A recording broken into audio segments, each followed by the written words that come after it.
Welcome back, everybody, to Goodwill Podcasting with Connor, Dan, and Stone, your movie podcast that today is defying gravity and being very entertained. Yes, it is the biggest day of the movie year this weekend with Gladiator and Wicked, Glicked, and Gladiated, I saw. Is it the new Barbenheimer? I don't know. We'll talk about it. But in honor of those two movies, we are discussing the other ones in those franchises. I know The Wizard of Oz has a lot, but today we're going to discuss The Wizard of Oz, Oz the Great and Powerful, the Disney movie with James Franco, Mila Kunis. That should be interesting. That came out in 2013. And then, of course, we're going to be discussing Gladiator as well. So we have 5 movies on the pod today. And as everybody who listens knows, that means we have a guest. And today it is Adam Sunset Loner Cinema. Sorry, we talked about him changing his name, but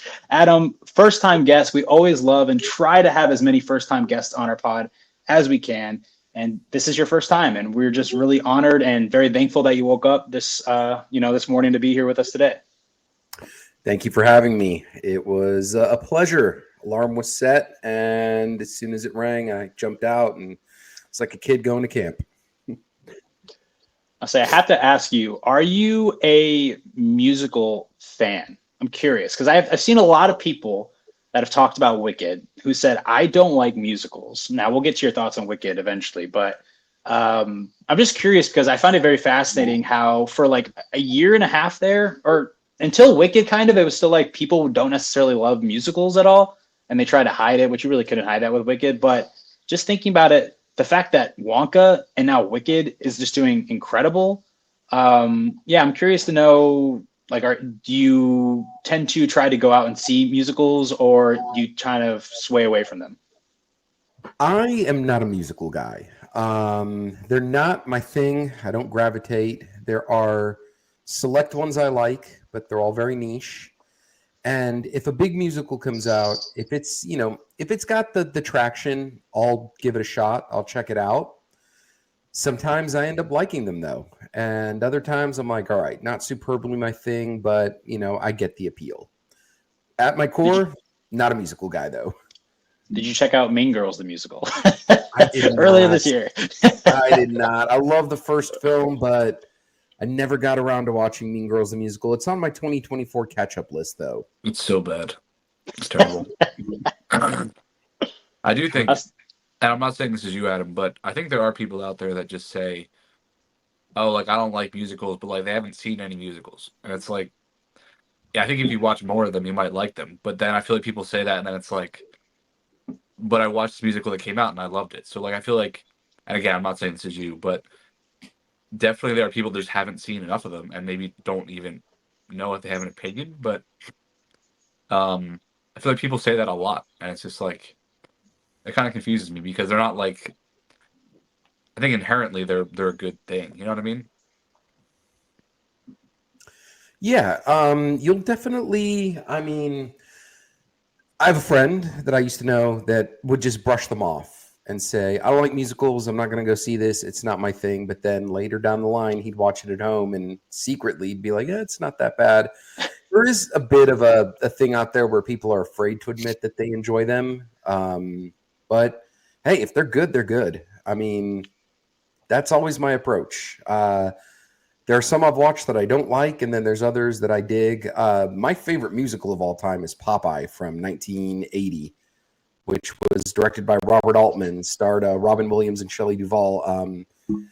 It's great. That's my favorite musical of all time. And a lot of that just has to do with Harry Nilsson writing all the music and doing all the songs. They're very catchy. And, there's an IP there that I was a fan of to begin with. So that drew me in.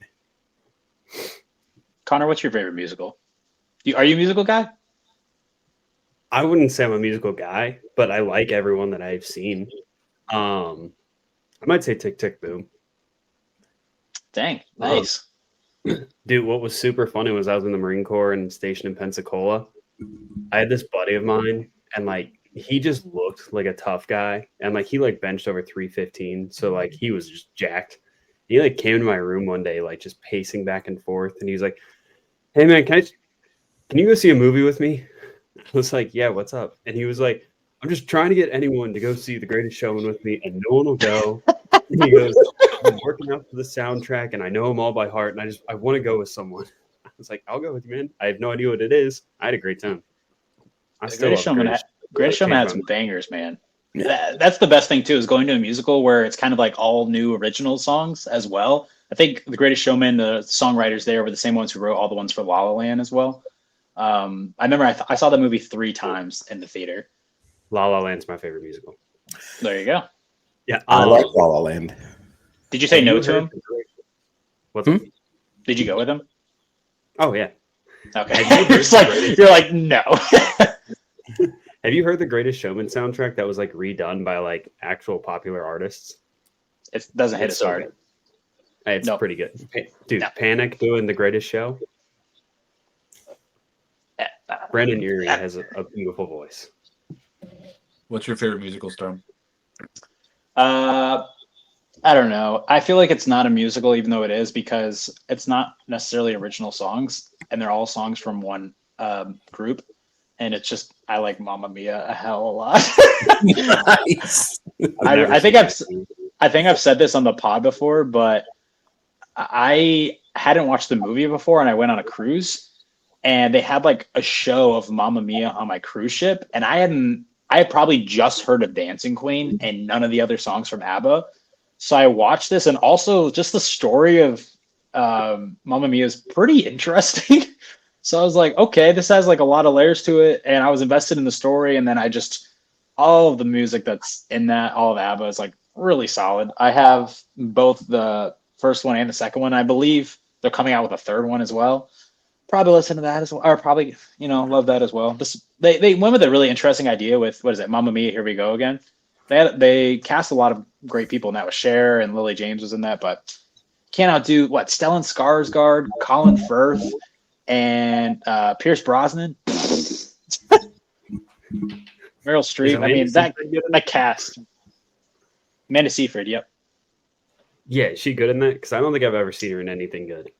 She's damn. You should watch the Dropout, I believe is what it's called, on Hulu. That's a great about, like, I think she played a student or something that faked a medical device that could like cure cancer or something like that. It's based on a true story. She's great in it. Yeah, Amanda Seyfried, Mean Girls. We just talked about Mean Girls. Like, she's perfect, man. Okay. All right, that's fine. Yeah, that's fair. No, like, what comes to mind, like, I've seen, like, I think it's Chloe is what it's called. That movie was dumb as hell. Dear John, Ted 2, like, all of those, none of them are good. I thought she was good in Les Mis. I haven't seen Les Mis. I mean, that's the big thing with this movie too, is like I know she like tried and got a lot better at singing for hopefully to be Glinda. Like, she really tried her ass off, and Ariana Grande unfortunately just probably still a better voice. It's unfortunate, but I'm excited that makes me excited for Mamma Mia 3 though, that she's improved her voice so much because of this role and because of this movie that came out this weekend. But Stone, you've just sold me a Mamma Mia double feature, so I'll be delving into that. You've never seen Mamma Mia? Yep, I've never seen Mamma Mia, and Neither have I. I totally forgot Pierce Brosnan was in the sequel, and just him singing is a selling point. So Pierce Brosnan's in the original. Stellan Skarsgård, Pierce. Original, okay. Yeah, Pierce. Yeah, Meryl Streep, Pierce Brosnan, Stellan Skarsgård, and Colin Firth. And then I don't know unfortunately, because there's 3 guys and 3 girls. That's kind of how the movie works. Meryl Streep's in it, and then Amanda Seyfried. And then I only know that one actress, she plays Martha Mayhew off of How the Grinch Stole Christmas, the Jim Carrey one. She's also in it as well. She's great. But, oh, yeah, it's a fun. Dan, do you like it? Do you like Mamma Mia? I've only seen bits and pieces of the first one. I've never sat down and watched them both. Wow. All right. That's So you're just talking to the audience right now. Mamma Mia is, guys, it goes hard. And especially if you don't know the story or like what's it about, it's pretty wild. But anyways, we can go to a movie that like everyone has seen. If you guys want to dive into our first one, The Wizard of Oz. I mean, 1939, this movie is probably one of the greatest movies of all time, easily. Just what it was able to do. I mean, you're seeing it on screen right now if you're watching us on YouTube, but the Technicolor, I mean, was like the number one thing of just how beautiful they made the world of Oz look. And you have Dorothy in the black and white at the beginning. I didn't realize when I rewatched this that this whole movie, kind of like a driving force of it, is Toto. Like her neighbor wants to like get Toto away from her, and like basically the dog is terrorizing her from her perspective. And so Dorothy's just like tries to get away, and then luckily, a tornado comes around. I forgot about that, but yeah, it's such a simple story. I mean, it's basically just a journey down, the yellow brick road. But every character you meet, the Scarecrow, the Witch, I mean, you meet the Witch in the beginning, at the end, and then the Tin Man, and especially the Lion for me on this rewatch. It's just a really good story that keeps you invested. I would say the only time that it dipped a little bit for me. I rated this as, spoiler for our rating at the end, I rated this 4.5 out of 5. I'm not a big fan of the Munchkin song. That's the only song I didn't like. The Munchkins weren't doing it for me. But besides that, I think I watched this like at 1 a.m. in the morning, and it was pretty marvelous. I haven't seen it in a very long time. What don't you We're like very about the different on how Munchkins? we rate this. It just didn't go hard, man. It's no defying gravity. Just kidding. Come on, man. They represent the lollipop. It just didn't do it for me. It just didn't do it for me. I just not vibing with it. But Munchkin City though, beautiful, absolutely miraculous, really. No, Wizard of Oz is gorgeous. I mean, that Technicolor is stunning. Watched it a lot as a kid. When I was in an after-school program in the first grade, it was Wizard of Oz, Neverending Story, or Tron. And I just have a lot of memories with the Wizard of Oz. It's charming. It's magical. It's got these characters that are in many ways relatable because they play into things like fear and looking for courage. And it's a classic for a reason. Yeah, Connor, were you saying you don't enjoy this? Not really. What Why don't is you like that? about it? It's just a story I don't care that much about. Like I told my wife last night when we turned it on, I was like, I wish I could have seen this when it came out, because that probably would have been stunning for our audience that doesn't know this was the first movie ever in color. So, I mean, it's groundbreaking for its time. I gave it a 3 out of 5. I really teetered with giving it a 2.5 just because I don't feel the need to ever go back and rewatch it. I don't enjoy a lot of the characters. I do really enjoy the Scarecrow, or the Straw Man, whatever he's You don't called. like the Lion? Don't break my heart. Put him up. Put him He up. annoys me. No! Oh my gosh. Man, He's so funny, good. like, for 2 minutes he's on screen, and everything after that he just annoys me. Oh, my heart. Connor, can I And ask you a also question? just all the behind the scenes shit that went on. I can't give this any higher. Oh. Connor, are you a fan of Pink Floyd?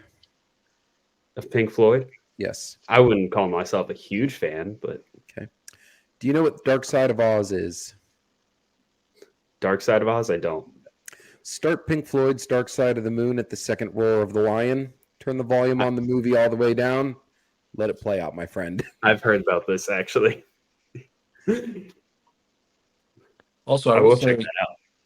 I think one thing we haven't talked about yet is the Wicked Witch is like, it's one of the best villainous performances ever. It's Margaret Hamilton, right? Yeah. I think she apparently, like, she was an incredibly, like, really, really nice woman, and like everyone kind of had a hard time believing she could become someone that was so menacing. But she absolutely nailed it. I think, Connor, I know you touched on some of the behind the scenes stuff. She, I think, had a pretty big dispute with them because she was a mother. I think she had 2 or 3 kids. And she was trying to, I think she was only supposed to be on set for a couple weeks, maybe like 4 or 5 weeks. And they ended up being there way over that. But she was arguing with them over that for like literally in the days leading up to them starting shooting. So, between that and everything with Judy Garland, this also was definitely just a very different time in Hollywood where like they could get away with a lot more in terms of how they treated their actors. I think it's probably especially women. So, given this story relies so heavily on the 2 lead women, I think it really was groundbreaking in a lot of different ways. No, and that's why I gave it a 3 instead of a 2.5 because of what it did for Hollywood. Yeah. But I, something about pouring asbestos on your cast just doesn't sit right with me. I don't think that was actually asbestos. I'm I think that's a rumor. Yeah, I didn't know. Like, are the cigarettes real? Like, I think there is a lot of rumors around this movie that they made both Margaret Hamilton and Judy Garland smoke cigarettes to keep them thin. Like, I know there is a lot of stuff. Wouldn't surprise me. I think that is true about Judy Garland. I think she was Okay. like basically eating apples and smoking cigarettes. Because she also, I mean, she had to wear like a corset the entire time too. That was like really uncomfortable because I mean she was 16. She's supposed to be playing like a kid, so nothing about this performance was comfortable for her. I don't think. Movieweb.com says that it was 100% pure asbestos.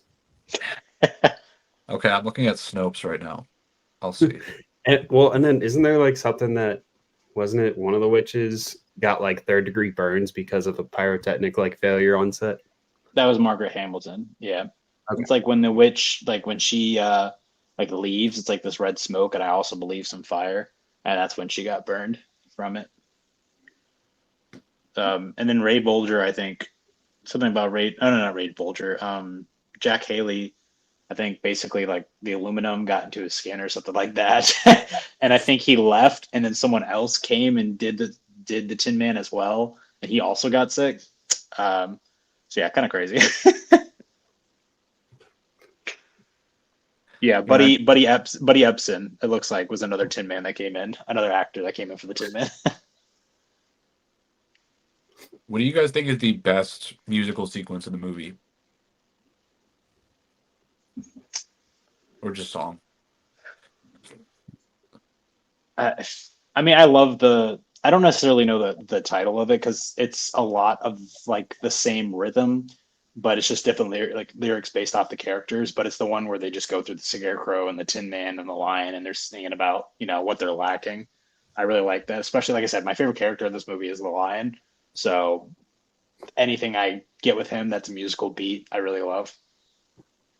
I like Stone's pick, but I might say when we're off to see the Wizard, just because that one sticks with you the most. I feel like, or maybe it's just me. I second Stone. This where you're going through all those characters really is just like a great establishment with them. But we're off to see the Wizard is also really catchy. I mean, it gets stuck in your head. It's just such an epic moment in the movie that just moves it forward. And I mean, both those songs are great, but I do like where they're going through all the different characters, the Tin Man, Scarecrow, and it's just a really great musical number. Yeah, I think, to me at least, I think "Somewhere Over the Rainbow" is probably the most iconic song for the movie. I like the probably Hawaiian is. version better. Also, I have to say, like, for me, the Lollipop Guild kind of goes hard. I don't know. Absolutely. Yeah, I don't know why I don't fuck with it. a lot of those, like the little people in the movie, a lot of them were Jewish and had come from like Eastern Europe. And this movie actually ended up saving a lot of people from like Oh being wow. persecuted in leading up to World War II and during World War II. But a lot of them didn't speak English. I think there were a lot of Hungarians, so a lot of it was dubbed. But the two guys, I think two of them had speaking roles, and they could speak English the best. So, but that was, a big deal for some people that were able to get out of Europe for this movie. I feel like movies back in the day have just, obviously it's terrible because it's World War II, but I feel like they just have so much more interesting like lore about them than movies currently nowadays. Obviously, what went on in set is not good. Obviously World War II, but even just how the sets were made and everything like that, just putting all these pieces together. And like you said, Connor, the first movie in color and how that actually factors in, to the actual story is just kind of timeless. Like there's really nothing like it. Well, except every single Wizard of Oz movie that has really come after it that tries to copy that a little bit. I don't think this was actually the first movie in color. I don't think it was even close, actually. I think they invented that in like, or they started using color in the very early 20th century. Have I been lied to? Connor, I just trusted you, so I have been lied to as well. But I think in terms of Oh like, yeah, 1902 French short film A Trip to the Moon was the first colorized film. but I think in terms of like how this looked and how vibrant it was definitely something that like shocked people. Plus, with the transition from black and white, it hits that much harder. Um, but yeah, not the first. I'm finding a few other answers, like all kind of bouncing around different years, but they're all saying short film. So I wonder if this was like the first ever feature length film. Really trying there. You're gonna try to find some way that you're right. I mean, I agreed with you. So, do your thing. Nope, Adam that probably was knew the Buster entire time. Double. He was just chilling. Believe it or not, I knew that it was among the first color movies, but I have always been unsure if there was one before that. I actually did not know there was a color rendition of A Trip to the Moon, which I love. It's a phenomenal short that was the inspiration for the Smashing Pumpkins music video for Tonight Tonight. So I Dang. did not know there All was a right. color version of that. That was one of the first films they had us watch when I was getting my bachelor's in film studies. Nice. 1935, there was a feature-length film called Becky Sharp. That was the first feature-length film using a full-color 3-strip process. So, Okay. Relatively recently, or relatively soon before this. But yeah, I can't imagine being someone, in 1939 watching this. It had to be incredible. Like you said, if you could go back and watch something in a theater, this would be special. Oh yeah, it is a great theatrical experience. Not gonna lie, it is awesome in a theater. Did you see it's going to the Sphere in Vegas? No way. The Yeah. Wizard of Oz Apparently, is? apparently they were doing something at the Sphere to like try and bring in some revenue when there wasn't like big shows or events going on. And I guess they have the rights out there to the Wizard of Oz. And so when they don't have shows and stuff, they're going to show it on the Sphere, and it's going to be like $105 to go see a showing. Damn, there's a lot to experience the Wizard of Oz. I mean, Yeah, I imagine it's quite elevated. I've never been to the Sphere, but I know I'd it's a rather see pricey like venue. Dune Part 2, Blade Runner 2049, Oh yeah. Oh, Star absolutely. Wars. 2001. 2001 would be a long movie to sit through in the Sphere. I feel like they wouldn't make enough bang for their buck. I mean, you get your Probably. money's worth, though. I mean, yeah, 100%. But I feel like that doesn't have the draw that a lot of these other movies do.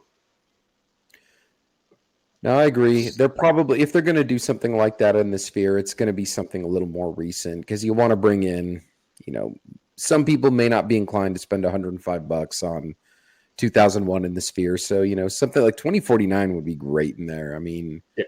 they probably would want to do something a little more recent. Wizard of Oz, it's just, there's the MGM Grand, there's the connection to some of the resorts and hotels in Vegas. There's a big Wizard of Oz theme around those hotels, and I can understand their use of that one.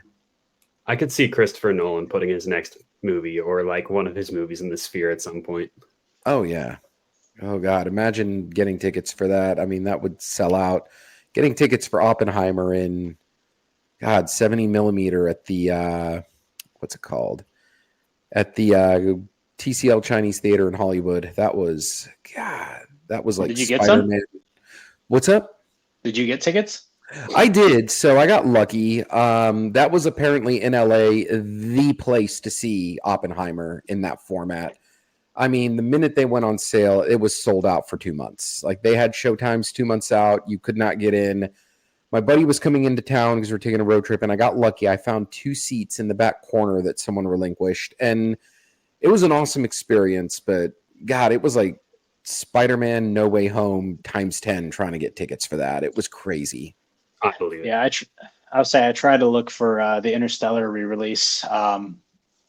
There's a 70 millimeter screen like a few hours away from me, and they're all sold out. Yeah, They went quick. I'll be in Texas when that comes out. They went quick because there is a one theater in Dallas that is showing it in 70 millimeters. So I was like, I'll just do IMAX. Like, I'll settle for that. Back to the Wizard of Oz. Yeah, go ahead, Connor. I was gonna say, do you guys think that any of the musical numbers run on a little too long? Because I know you said you don't like the Munchkin song, Stone, but I feel like that took like an eternity to get through. Possibly. Maybe that's not why I don't like it. For me, the rhythm just didn't connect with me, and that's just, if I'm feeling it, I'm feeling it. If I'm not, I'm not. So I feel like that's the main thing for me. Besides that, no, I feel like all the songs worked for me because that's the only one that I can think of that stood out to me that didn't necessarily work. So besides that, I think they're all solid. Okay. No, they're catchy tunes. They are catchy tunes. They stay in your head. I will say the Munchkin song is a little cheesier than some of the rest, but they're fun tunes. They're catchy, and I mean, even Somewhere Over the Rainbow pops up in Face Off, and it like rekindled my love of that song when I was a teenager. So, it's fun to just kind of find those little connections.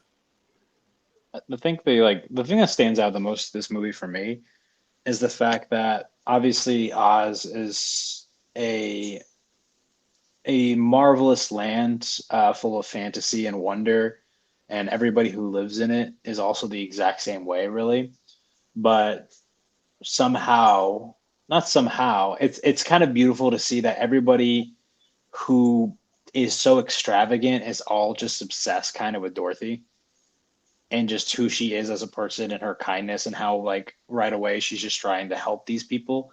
And I think that like her purity as a character is what really drives the movie forward. Like that's what gets her down the Yellow Brick Road is, these individuals she comes across helps her because she's helping them.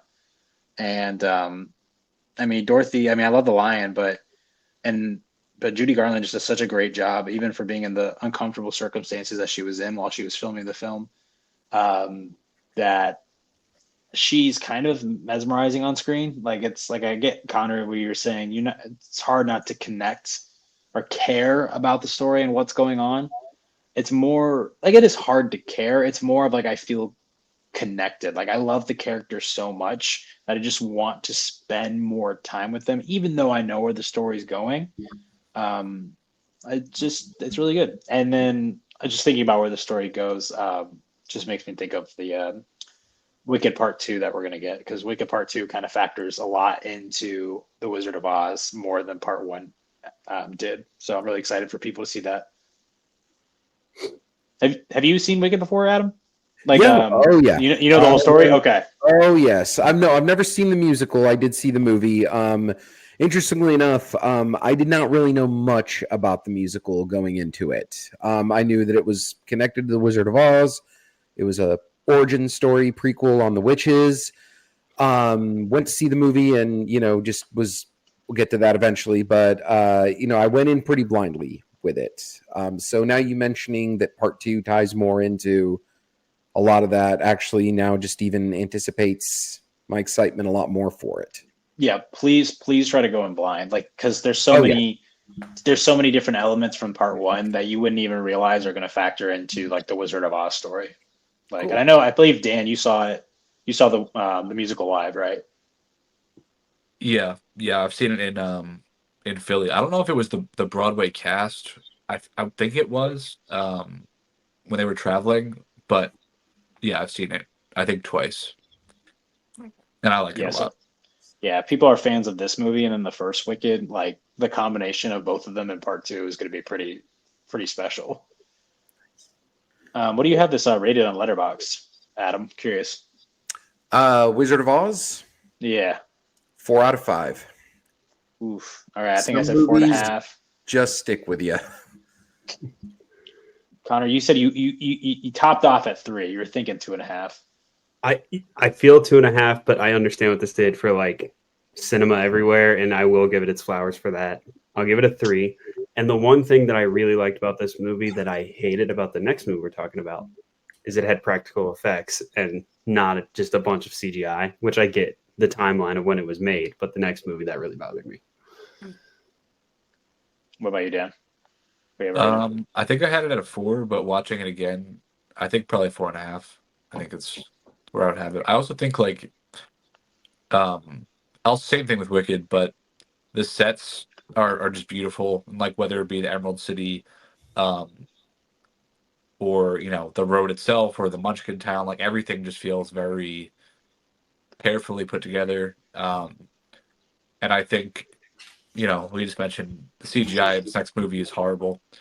I always prefer good real sets. It adds to the story, I think. Yeah, so we can get into Oz the Great and Powerful if you guys want. I think I was like, Adam, had you watched this before we recommended it for the pod? What are your thoughts on it? I'm curious. Oz the Great and Powerful, straight up, is a bad movie. I missed it in theaters. So back when Doctor Strange and the Multiverse of Madness came out, I went through every Sam Raimi movie. Inevitably, I had to get to that one. And Connor touched upon it quite beautifully, that it's just a lot of bad CGI. It's a very dull story that lacks a lot of the magic of The Wizard of Oz. It's boring. It doesn't really have much life. I think it's the worst thing Sam Raimi has ever directed. You may call it his most regrettable directing decision, but I'm sure that Disney paycheck was big. So it's just bad. I feel it's miscast. There's just so much about it that I'm like, it's terrible. I think really goes against it is the fact that I think when this movie came out, it was the big phase of Hollywood where everything was trying to be in 3D. Yeah. So I think you were meant to see this movie in 3D, and because it was so focused on that, it aged very poorly, which nobody watches, especially at home. Nobody watches anything in 3D anymore.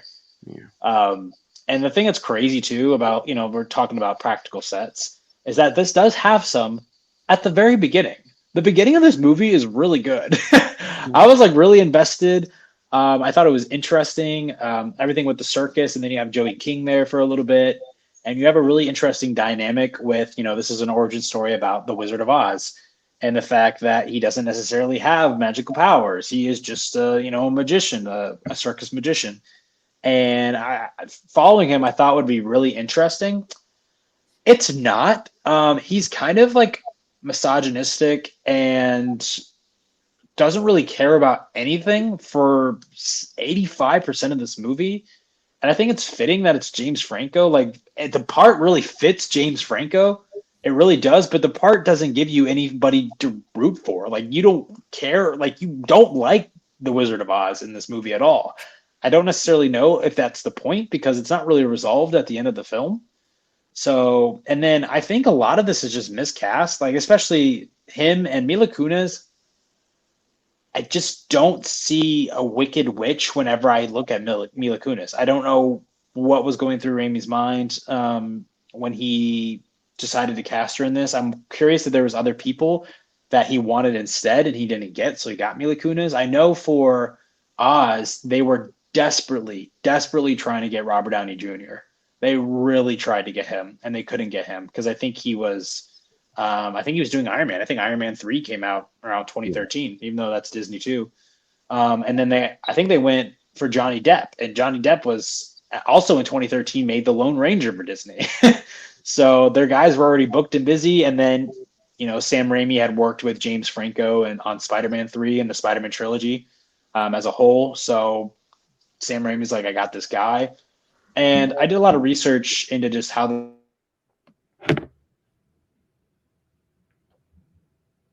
three different CEOs that were like in charge of Disney, or three different guys that were in charge of this project at the time. Like one that greenlit it, one that oversaw everything. Like they kept on just switching leadership throughout the whole thing. And the guy at the very end just had this finished movie that he was like, okay, we'll put out in theaters. So there wasn't like, Sam Raimi didn't have a lot of direction from Disney, and Disney didn't have a lot of control over the movie because they were just going through a interesting time in their leadership as well.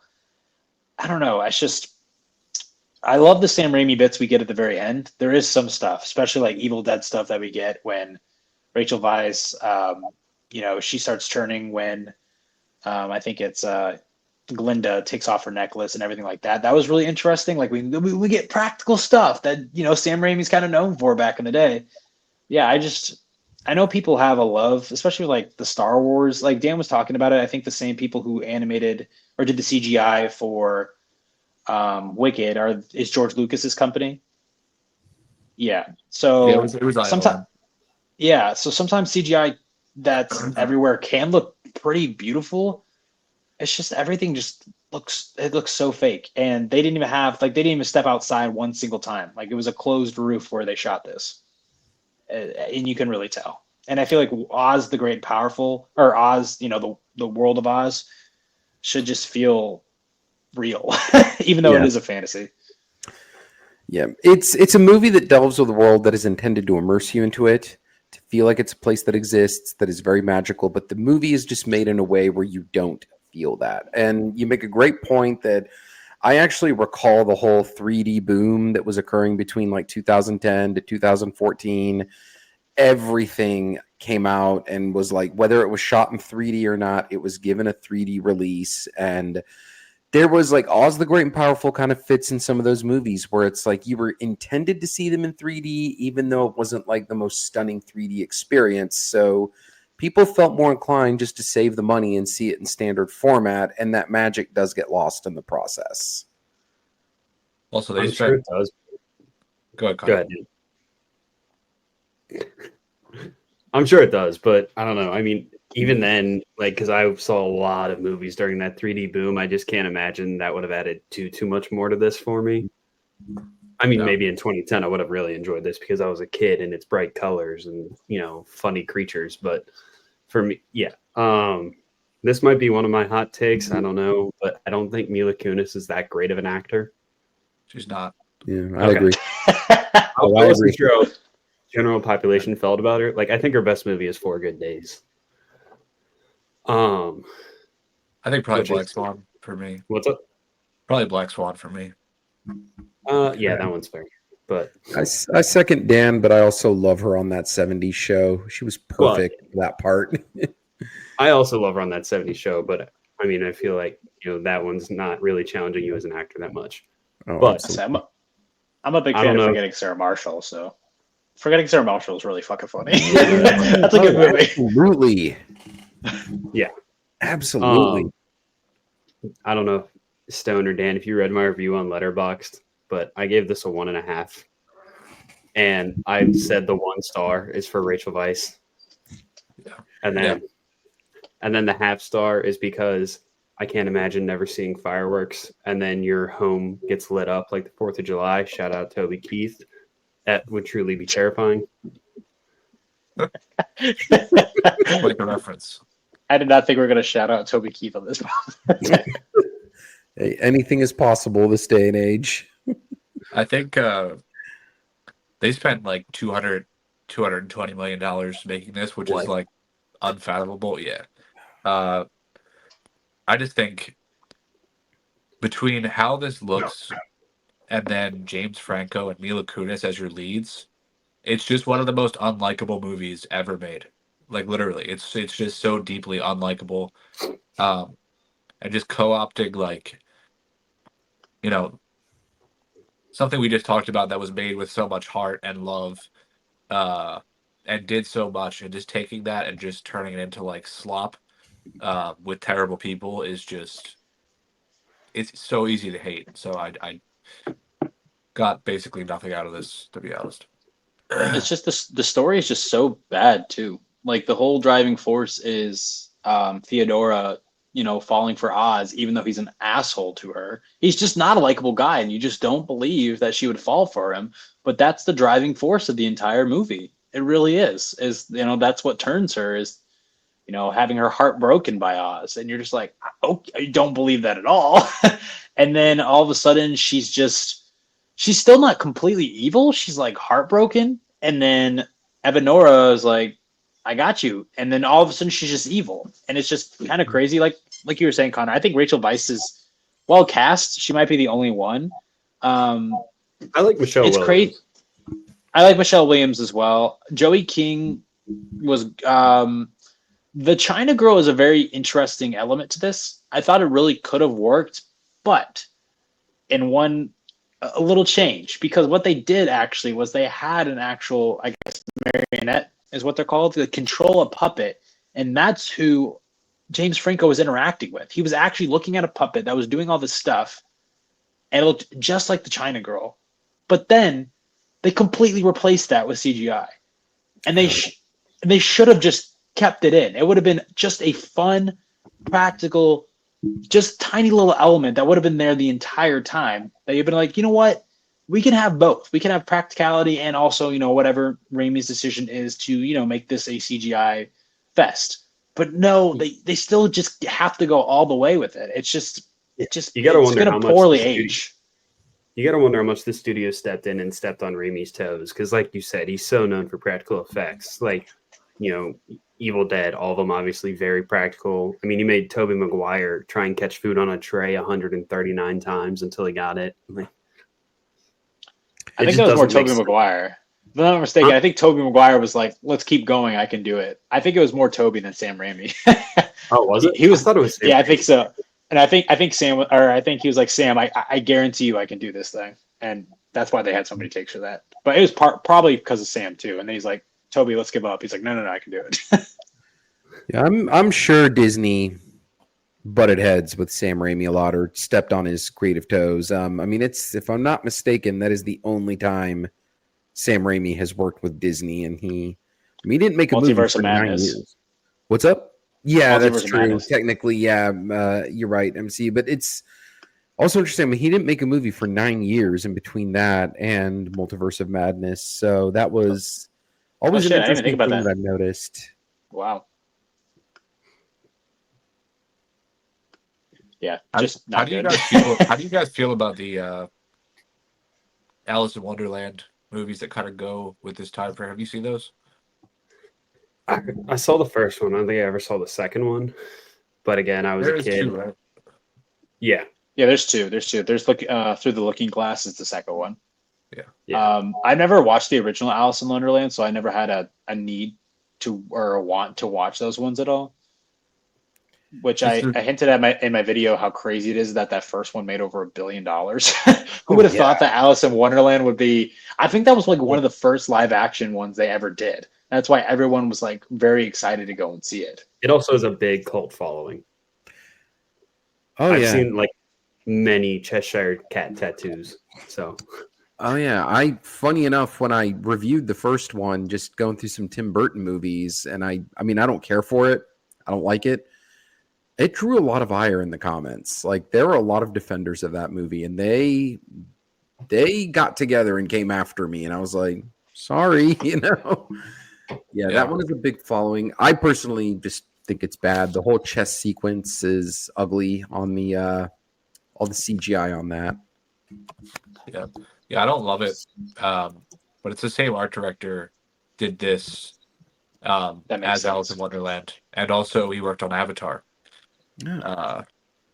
But yeah, I really hate this movie, honestly. And it's just the fact that it kind of just feels like really adult as well and not charming. It's like action at the end with like Glinda and Rachel Weisz's character as well. And I'm just like, what are we doing? Like, what is this turning into now? I do like seeing the wizard, come up with like little contraptions and stuff like that. Like that was pretty interesting. Like I really enjoyed seeing that as well. And the fact that it was people from Oz that like helped him create his like persona as the Wizard of Oz because they kind of needed it. Like this is a good idea for a story. It really is. But then it didn't deliver. I will say, as a defense to an extent, like I do think his take on the wizard is like what it should be, because the wizard is always like kind of a swindler and like a manipulator, and just like builds himself up as something he's not, to like make people afraid and control them. So I feel like it does like work with how he's playing it, but he's like just so gross and just like I don't know. It feels just like it's in a different world a bit. I agree that, this is how the wizard should be, but also it's like, how do you? I feel like he's the main character, so are you rooting for him at the end, even though he is kind of like a slime ball? Like, are you I don't supposed to think you're not ever like? supposed to be. I don't think you're ever supposed to like him or be rooting for him. Obviously, he's not a likable character. Like in any point, really, in the Wizard of Oz. I don't think. But then he's supposed to be like looked at as a hero because, don't they think that he's going to go off in his balloon, and actually he's a good guy. He's not going to leave them here. He's going to stay and, save them. But then doesn't he get with Glinda? Yeah, because I know the plans, there was going to be a second movie, right? Is the fact that him and Glinda get together and they have a child was the plan for the second movie. So I feel like you're rewarding this person that you're supposed to hate by giving him like probably the most purest person in the entire movie who's like falling for him. Why is every girl falling for him? He's not like Oz. Like, go for the munchkins, my guys. Like, what are we doing here? This is not a good person just because he's from another land. That was a very odd thing that I noticed in the movie. That was very odd. That he Even really Rachel is. Weisz is like on him like right away and like kind of attracted to him a little bit. Yeah, there never is any redemption for Oz in the movie, and it just, I don't know, it never really explains itself why these people are falling for this just unlikable guy. You're telling me you guys aren't innately attracted to James Franco? No, I honestly don't think he's like. He's not terrible looking, but I also just don't think he like. Oz probably has better. I mean, Jeff Goldblum looks better than James Franco for Wicked. I mean, at his age right now, he looks better than James Franco did at 30 or whatever, 35. Yeah. What happened to Dave Franco? Where did he go? He did some directing. He did a horror film called The Rental, which is not bad. Okay. He was also in one of me and Dan's favorite movies of the year, Love Lies Bleeding. He was also in that film as well this year. Oh, he is in that? Okay, I just turned that on last night, and I was like, this is too long. I need to come back. No, it's good, but man, he plays a terrible character in the movie, like just a horrible person. Yeah.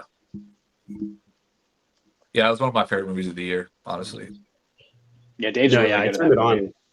I turned it on last night, but it was like 1 a.m, and I was like, I need sleep. I'll come back to this today. No, maybe tomorrow. I got football today. You guys have any final thoughts on this movie?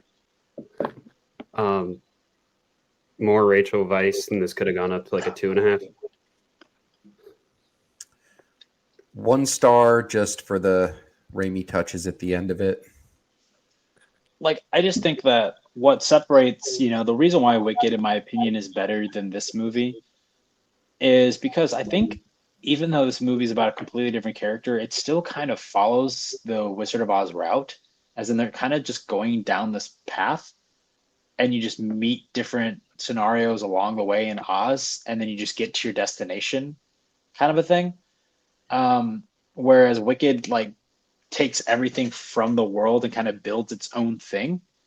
And I find that way more interesting than just rehashing, beats from the first. Like, take the world you built and find a story in it. Don't repeat the story. I mean, I'm just thinking about Gladiator in my mind, but I think Wicked does a lot better job of finding what works in Oz and building something new out of it, rather than just this person came from Kansas yet again, which I know that's, the Oz's origin story, but I don't know. I think there could have been more creative ways of showing his, his first time here, but it's a disappointing story for a good idea. Yeah. But we can. What did you guys rate this? I know Connor 1.5. I got it as a 2. Curious for Dan. 1 star. Adam. 1 star. Nice. Just for those Raimi touches at the end. Like, that's really the only thing that drew me to the movie was him behind the camera. And I got more Disney Blueprint than I did Raimi in the end. But those touches at the end were enough for me to at least give it a star. Stone touched on it, but the first 10 minutes of this were kind of intriguing. It pulled me into the movie a decent amount, and then after that, he's still got another lady falling all over him. There's another girl. He's got 5 girls in this movie. I was like, Honestly, I thought about that when we were talking about this. Put Abigail Spencer in there instead of Mila Kunis. What? I'm trying to remember who Abigail Spencer is. She's the girl in the beginning. Oh yeah, okay, gotcha. Have you seen like Suits or like How I Met Your Mother?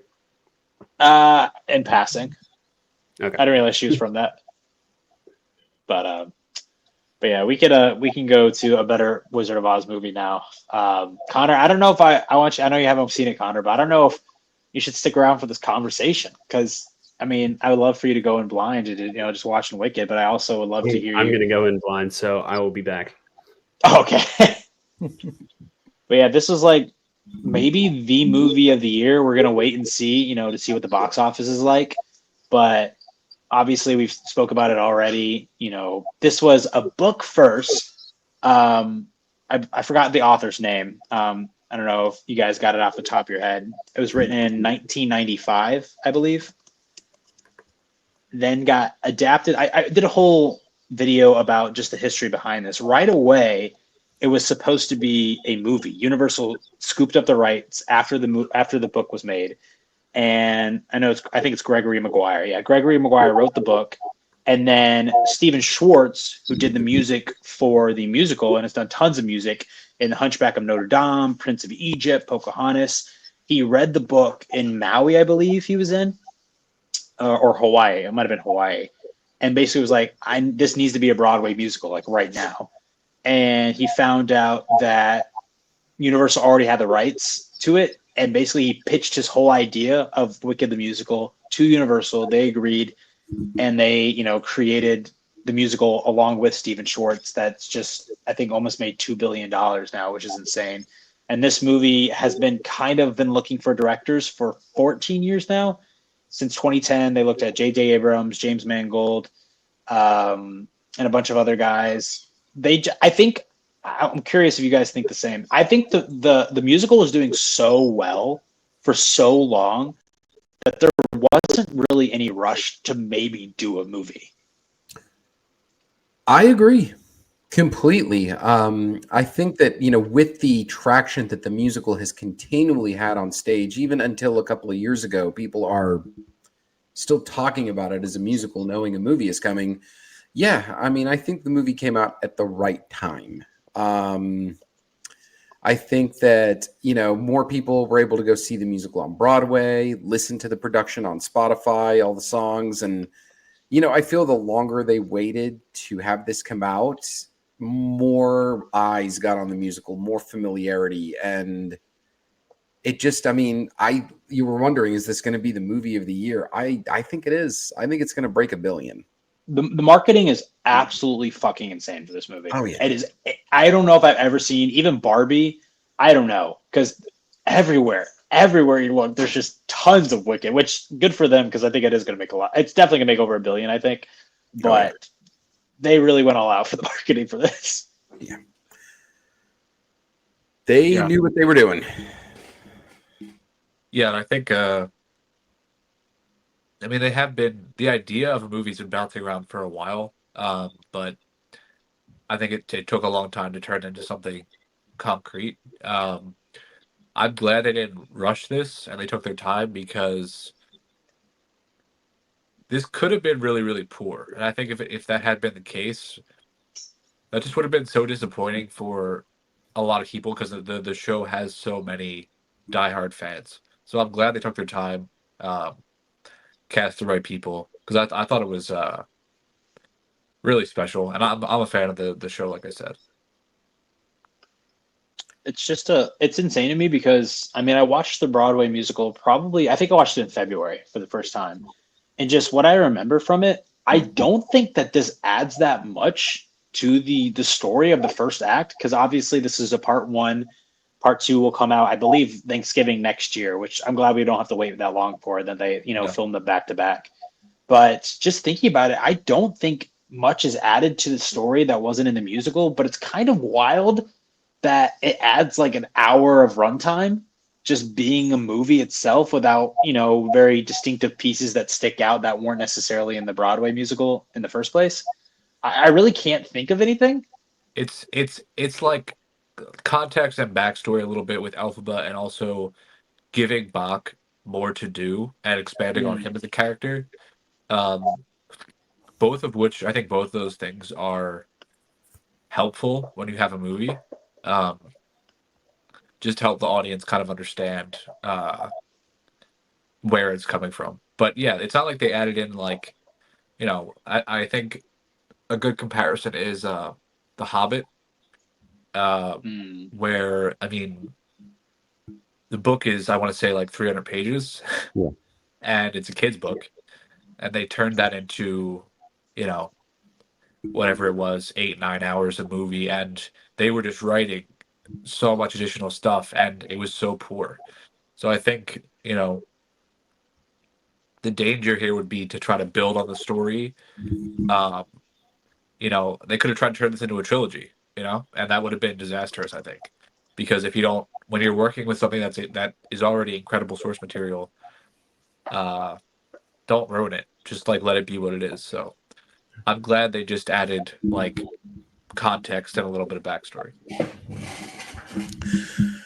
I agree. I think now I have not seen the musical and I went into this pretty blind, but with this context, I will say that, yeah, I mean, knowing now where they expanded a little bit, they seem to do it in the right places. They didn't pad it like The Hobbit was. They didn't, I think I agree. Trying to do a trilogy out of this for more money would have been a mistake.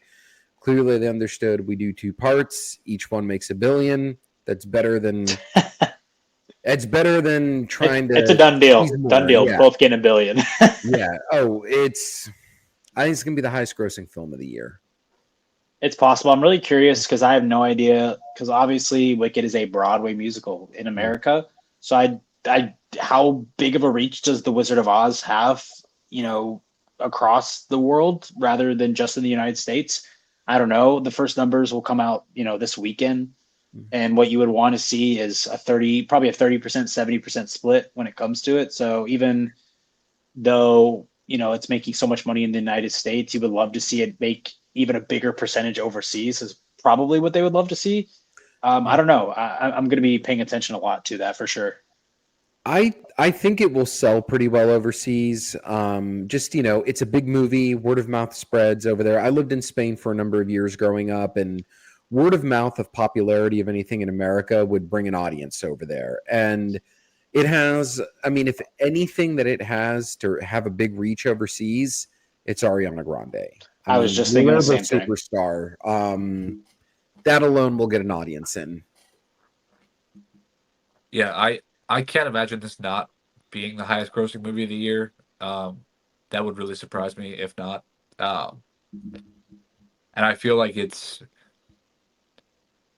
doesn't seem like it's going to be divisive. Like, I feel like everyone is pretty much on board with acknowledging how good this really is, which is nice. I think, we'll get to Gladiator. The second one's pretty divisive. But this, like, I feel like everyone who's opinion on value at all pretty much really likes it. So it's nice to see. I've seen one big criticism of this movie, and I'm curious if it bothered you, if you have the same criticism. Oh, Dave's shaking his head already. Is the fact of the color grading. I think it looks great. I had an issue with the lighting more than the color grading, especially the one song where it's I can't remember what it's called, but the dancing one where you see what's his name? Fierro. Sorry. It's a nice name. I'm just looking at how it's spelled right now. Might name my kid that. Anyways, but I don't necessarily understand what was trying to happen because there's so many windows during that scene that are just shining through. Dancing Through Life. Yeah, sorry, Dancing Through Life when it's him and Ariana Grande just dancing, and you can't see their faces for some of the musical beats because of the lighting from the outside, and I'm assuming that was purposeful, but if it was purposeful, I don't think it looked good. It just looked like white light. I think if you added some color to the lighting, maybe it could look good, a light shining on them, but there really was no color. And I saw this quote going around on Twitter, and I wanted to read it to you guys and thought I'd see what you thought. But basically, it was just someone who interviewed, the director, and said, I'll read it. It says, going back to The Wizard of Oz, what made that movie so special was how it leaned into the glorious Technicolor for its storytelling, really emphasizing the ruby slippers, the yellow brick road, the Emerald City.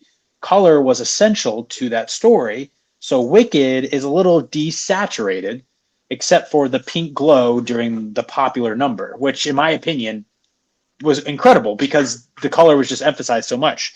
And he said, talk to me about the aesthetic, like why you choose that. And John said, I mean, there's color all over it. I think what we wanted to do was immerse people into Oz to make it a real place. Because if it was a fake place, if it was a dream in someone's mind, then the real relationships and the stakes that these two girls are going through wouldn't feel real. So in my opinion, it sounds like he didn't do anything to the color at all. Just to, in his mind, try to keep it as realistic as possible. And in my opinion, I just think that was not detrimental, but if, that's what films are for. I mean, I'm not trying to be, a film bro or whatever, but just the fact that, do something to the visuals like that. It's a gift, manipulate it in a way and see what works for you rather than just trying to take the sets as are, even though they are incredible and the way they were built and the practicality of everything, just like the first film. I don't know. I think I just disagree fundamentally with that's not really what this is for. Like the average person is just going to watch this for the story, and they want to see like the musical aspects of it. I think it looked great. I thought it was very colorful and vibrant, and I just feel like it's just kind of a nitpick, to be completely honest. And like the average person is, like, to be blunt, just doesn't give a single fuck about that. I completely agree. So I mean, I think we might have a difference in like what we're looking for from a movie, maybe at times, which I get, but that stuff didn't bother me. I will say, to your point, what's interesting is the dancing through life sequence. They changed that from the musical, so they decided to set that inside. The first part of that song in the show is outside the campus. So they set that in there, I think, just for like that kind of set piece to have like, all the rotating stuff. And like that wasn't my favorite part either. But it's interesting you mentioned that because it's a change they decided to make from the show. So the bookshelf is maybe my favorite set piece. That was awesome. Oh yeah. Before I went into the movie, I'd heard the criticisms about the color grading, the lighting. So, I mean, I hate to say this, but yeah, that was something that was lingering in my mind going into it. It didn't take me out of the movie. I didn't think it was an issue. I mean, is it the best lit movie I've ever seen in for the type of movie it is? No. I mean, I get some of the criticisms, but I think the people that are really pressing on it, I think are exaggerating it a little more than it needs to be in any way. I think that, like Dan said, nitpicking. We do live in an age of contrarianism. People want to find something to nitpick out of something that is very beloved and anticipated to be very popular. It happened with Barbie to a certain extent. But I don't think it didn't take me out of the movie. It didn't bug me. I didn't think it was a detriment to it at all. It looked fine. I mean, there was a lot going on screen between the musical numbers, between the costume design, the set pieces, the bookshelf. I mean, when that happened, I was like, okay, where can I find this? How do I get one? Where can I put it in my apartment? I mean, it was a beautiful, beautiful set piece. Just gorgeous. I mean, I got some 2001 vibes off that specific set piece with the way it was turning when he's kind of likened to the way he's doing his exercise, like it's a treadmill in 2001. I mean, there's just so much going on in the movie that really, like, that color grading or lighting, I think, gets overtaken by everything around it. Yeah, it's just like, it didn't ruin the movie for me. I think it's kind of insincere if it does for some people, in my opinion, because there's so much more this movie offers just besides that. I do think the movie could look better. Like I said, the only the only segment where I was like, oh shit, yeah, now I see it was Dancing Through Life, just because there's so many windows there. It was just hard to ignore it. Besides that, didn't really bother me, to be honest. Now I do think it could have looked better, right? It could have looked better, but it doesn't ruin the movie for me. But just speaking about the production design, every single time we do an episode of the podcast, we always try to make a video on TikTok, Instagram, whatever, to try to promote our pod as best as possible. And I think what I'm going to make mine about is just the production design. I watched this, I think this 30-minute video about Nathan Crowley, who was the production designer, and just how he built all the sets and everything like that. And it's just really fascinating. Like, it was his idea to come up with that bookshelf, and just the way that Munchkinville was built in the beginning, and just what is it? Shiz University is built on like 3 different levels. Like, there's actual water at the front of it, and they have to come in on a boat, and that boat is actually being pushed by people that are in like green screen, blue screen suits. And he had this incredible saying, which I don't think is original to him, but it's true, rather than what Sam Raimi did or Disney did with Oz the Great and Powerful, is the fact that CGI should be used to take things out of a movie, not put things into it. Yeah. And I think that was a really good saying. Yeah, absolutely. But yeah, and I think it's really interesting, and I might speak on this as well. Like, I hinted at it earlier in this conversation, the fact that this and Wonka, really successful musicals. When people think, maybe musicals can't survive nowadays, I think they're very much incorrect. And I think it's really interesting because Nathan Crowley was actually the one who did the production design for Wonka as well.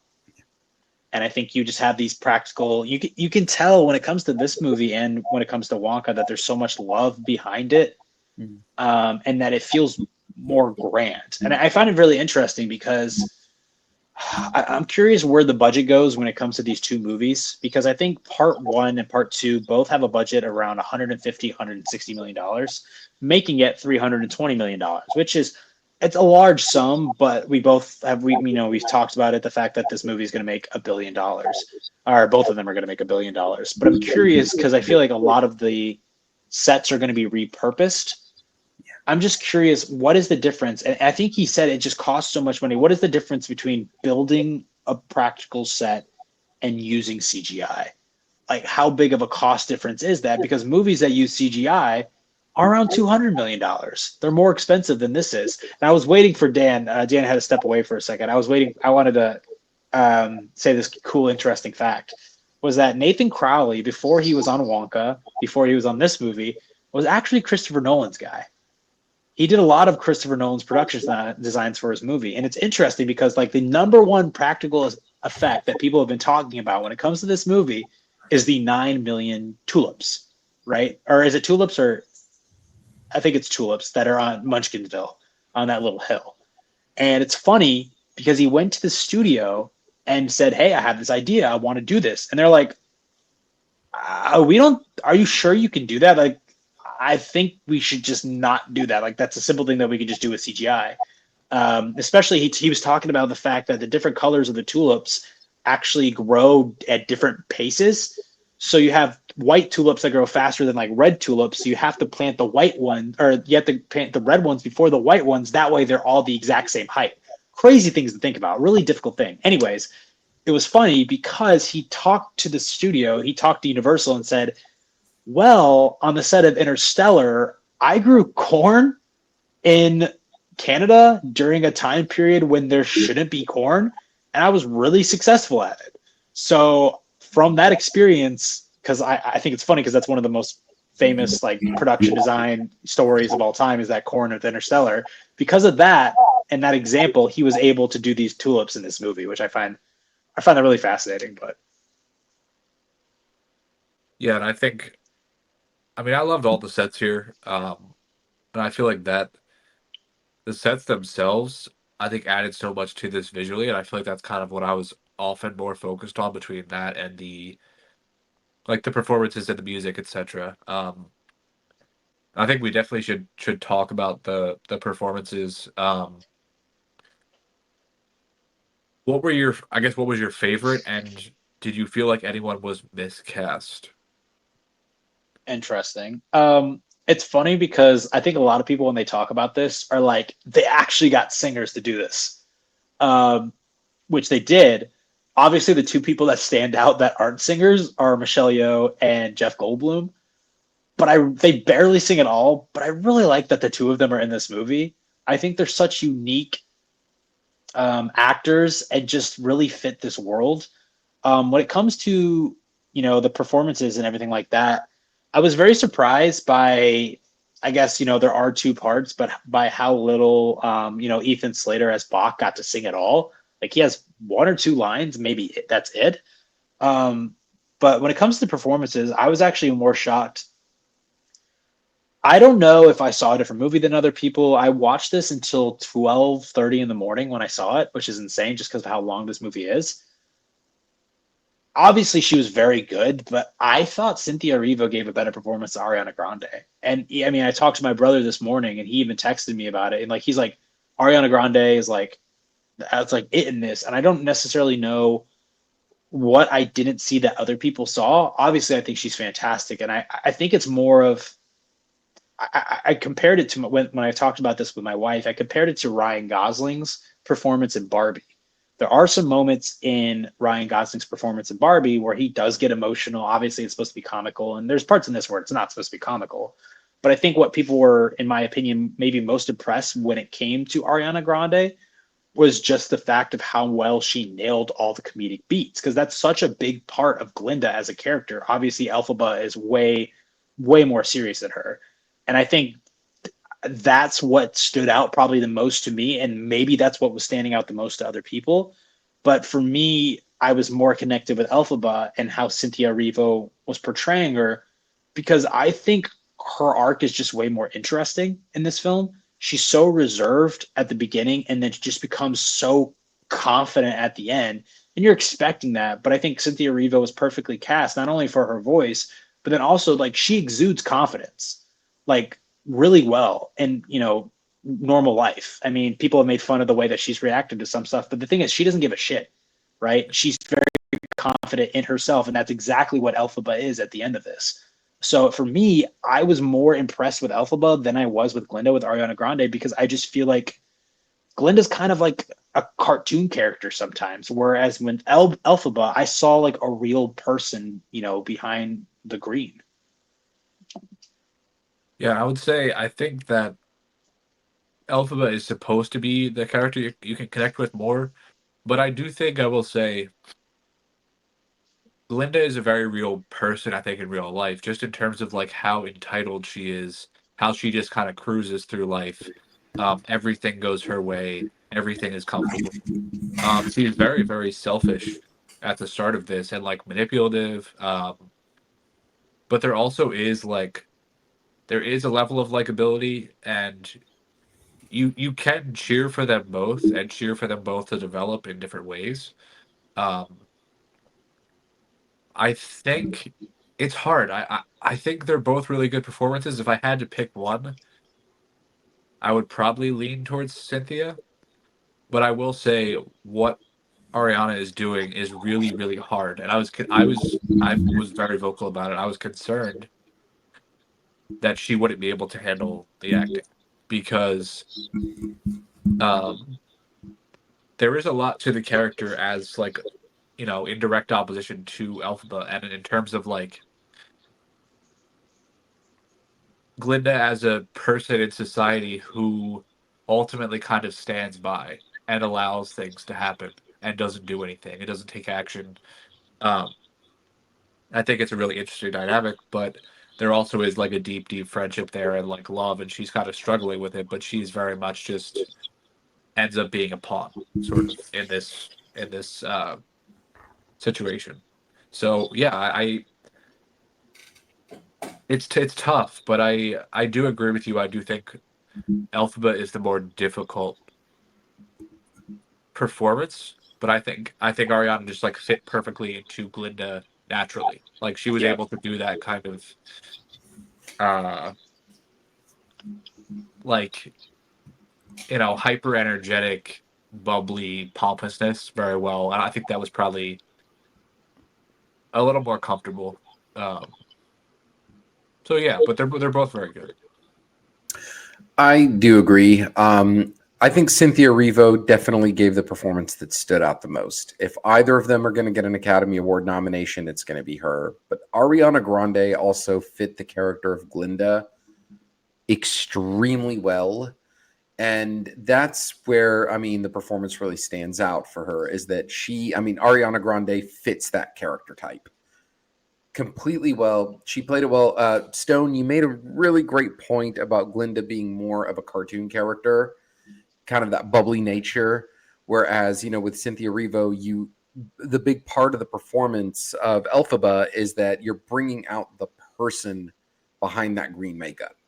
Like that she is, anytime she goes somewhere, people are looking at her because of the color of her skin. They're, wondering what is wrong, why is she green? And a big part of that performance was bringing out the humanity within the character. And that's where it really stood out. But I think both of them just equally fit their characters so well. They played it to a T, and they're so different. And the way the arc of them coming together in the middle of the film during the dance, you start to see like, okay, Glinda, yes, is very self-centered. She's very selfish. She expects everyone to just cater to her and be at her feet. And here now she realizes, oh my God, like I am the cause of this person genuinely struggling. And I thought it never felt forced. Never felt rushed. It never felt like it, came out of nowhere and served a purpose. There was enough that happened in between all of that. And the fact, they were forced to be in a roommate situation that allowed them to come together and become friends. And as you're seeing the arc of Glinda go from just, and even after that moment, she's still herself in a lot of ways. She still has that persona to her, but there's such an arc for her and for Elphaba in their strict purposes as characters. One, to become less self-centered and understand that other people have feelings and, other people should be considered in a situation. And then for Elphaba to be seen as a human as opposed to someone that is green. And, it just all came out so well. And that midpoint was like the peak of that for me when it came to the performances.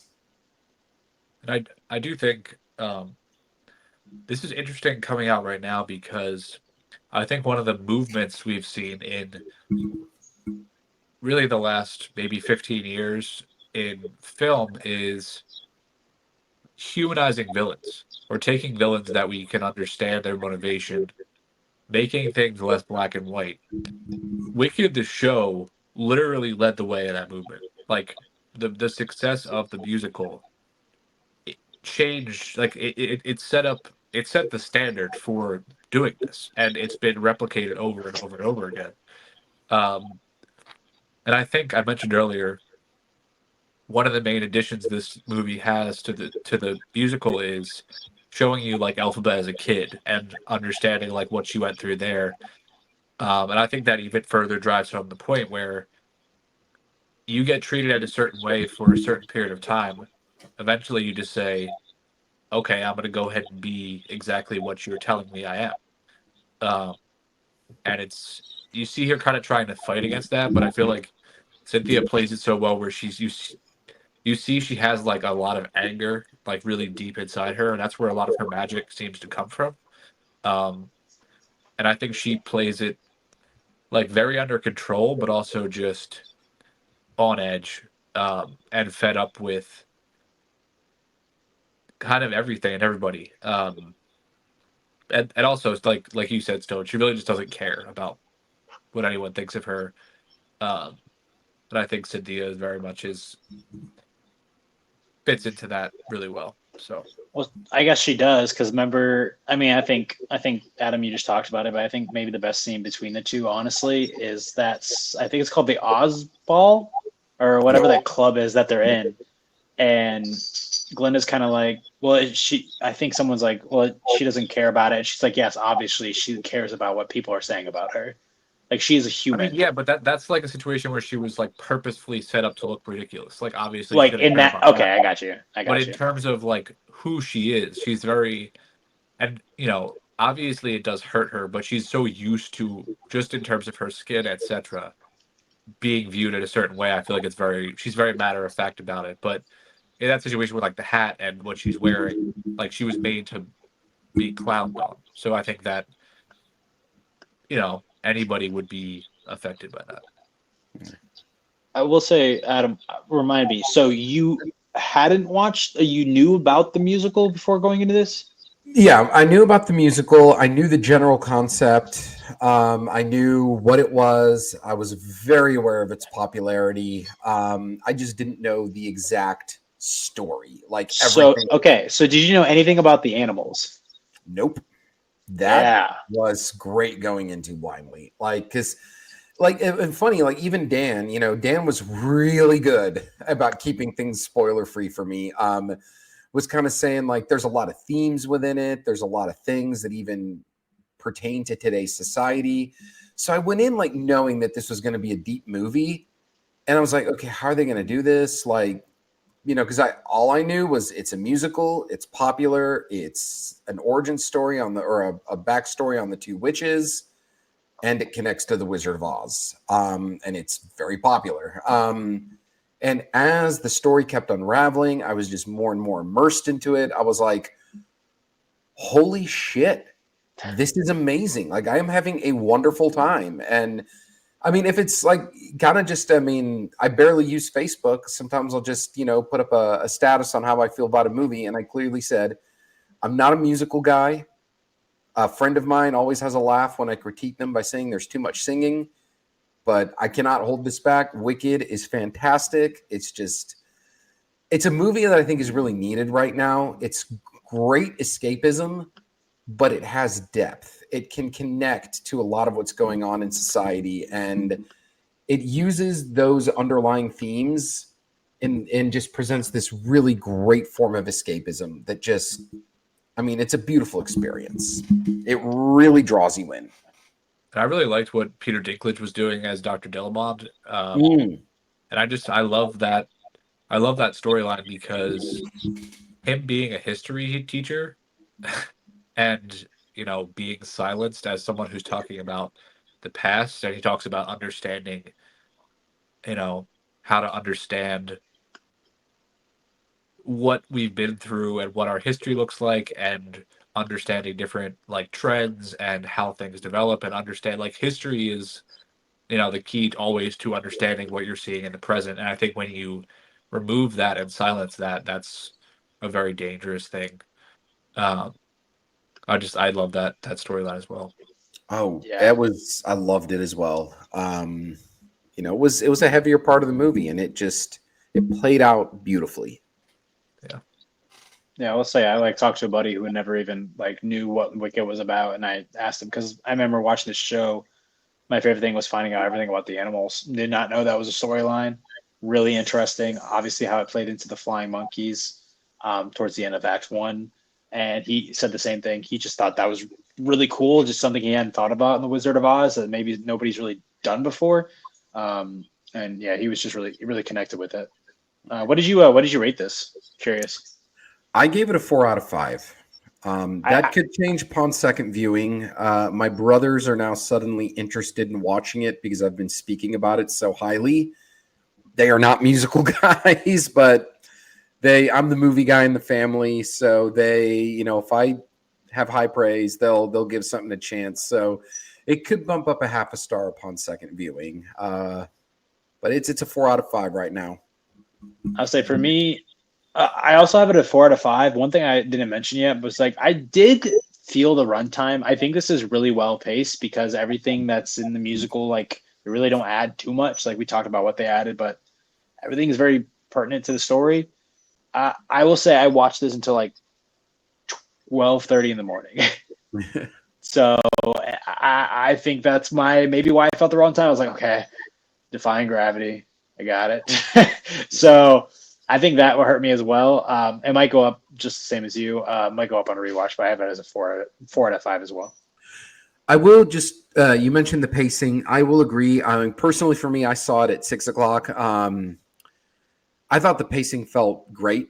By the time the third act hit, I was like, wow, I feel like I've only been sitting here for an hour. So, I mean, the movie is just done in a way, it draws you in. It's immersive in a way to where you don't feel that 2 hour and 40-minute runtime. I'll see if that's different when I watch it at 10 p.m. I'm actually going to try out that theory. Yes. Yeah, it was something. Yeah, I gave it a 4.5. I will say I think it is a long movie, but I think it's very well paced. Like it keeps you as it is a lot to get to. There isn't really a lot of fluff in this story. It's very much pushing forward. And I think the music kind of helps it flow together and makes it not feel as long for me. Um, but yeah, I think watching that late definitely is a different experience. I would say maybe try to watch it again, when you got time on your hands and you're more awake. Yeah. Yeah, I'll probably go see it with my mother-in-law. I'm very excited to go see it again. I'm sure we'll watch it again. I mean, we've been playing the soundtrack like crazy just ever since it came out. So, I mean, I got off work at 7:30 this morning, and I got one Defying Gravity in on my 10-minute drive home. So, Nice. As long as good. What's your guys' favorite song from the movie?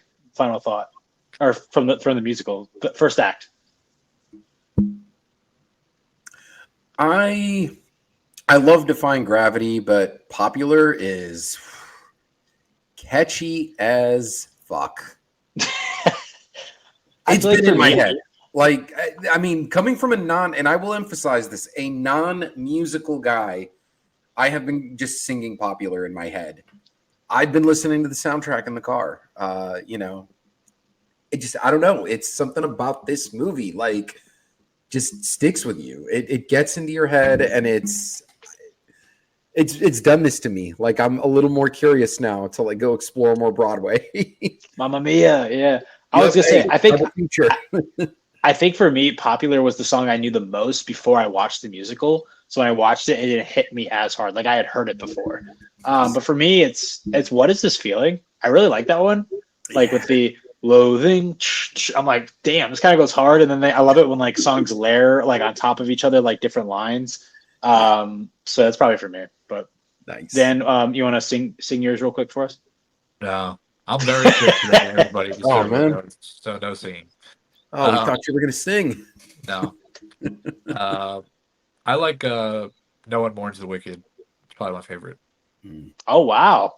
Yeah. You really like Munchkinville, don't you? Yeah. In both movies. Yeah. I also think like we didn't talk about it, but like there's only a couple like little people in this movie, and I guess with like I don't remember, is Bach an actual Munchkin in the play?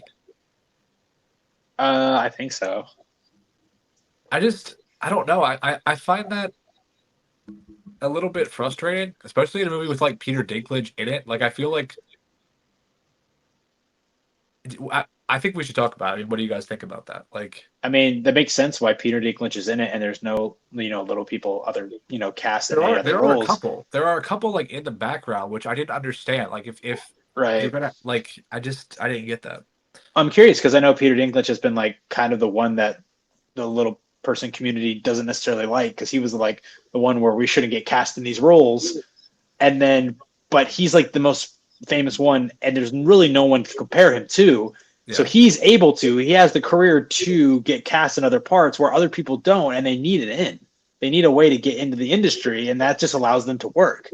And when you discourage that, I mean, it just makes you think of the Snow White movie, the live action one that's going to come out, where they were going to do like a collection of, people who were, normal height, and then they totally went away with that, and now they have the dwarves, 7 dwarves, but they're just all CGI, and you could like actually casted, real life actors for that. And you missed the opportunity maybe because of what he said. Because I think Peter Dinklage did say some stuff about that new Snow White live action adaptation. But yeah, I don't think that's a coincidence that we don't see a lot of them. And Peter Dinklage is also in this.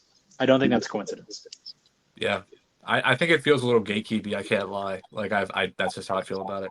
And I don't think people should be denied roles just because, like, I think it comes down to the actor. Like, if an actor wants to take that role, who are we to say, oh no, it's offensive? Like, you know what I mean? Like I think it's up to that person to decide what they want to do, and I don't know.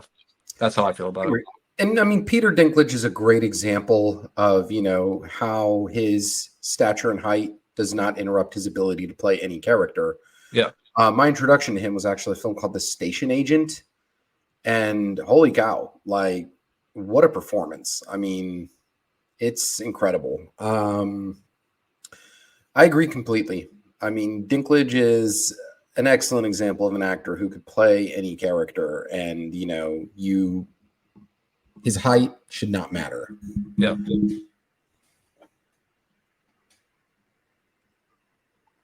think we lost Toad for a second. Oh, no worries. No worries. What's up? Are you guys entertained? Because we're about to talk about Gladiator, bitches. Sorry. Very smooth transition there. Yeah. So Connor's back. Gladiator time.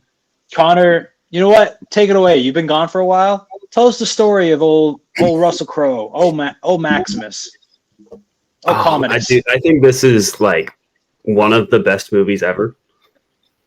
Genuinely, I love this movie. But yeah, so for anyone who hasn't seen this all-time movie, basically we start off in, I think it's 180. Is it AD? And then we follow our main character, Maximus Decimus Meridius, who is a general for the Roman army. Then he is kind of betrayed merely for the fact that the emperor or the king wants to give Maximus the throne and not his own son. His son finds out about this plan, kills his dad before that plan can ever take place, and then tells his soldiers to kill Maximus and then also his wife and son. Maximus escapes, and then he's bought and became a gladiator, fighting his way all the way up to the Colosseum and creating quite a reputation, to then leading into the new king, the emperor's son, finding out that Maximus is still alive and is trying anything he can to kill Maximus. Is that a better Very well done. synopsis for you, Stan, since you always say mine are short? Yeah, you did good on the Maximus. Like, what's his full name? Maximus Decimus Meridius.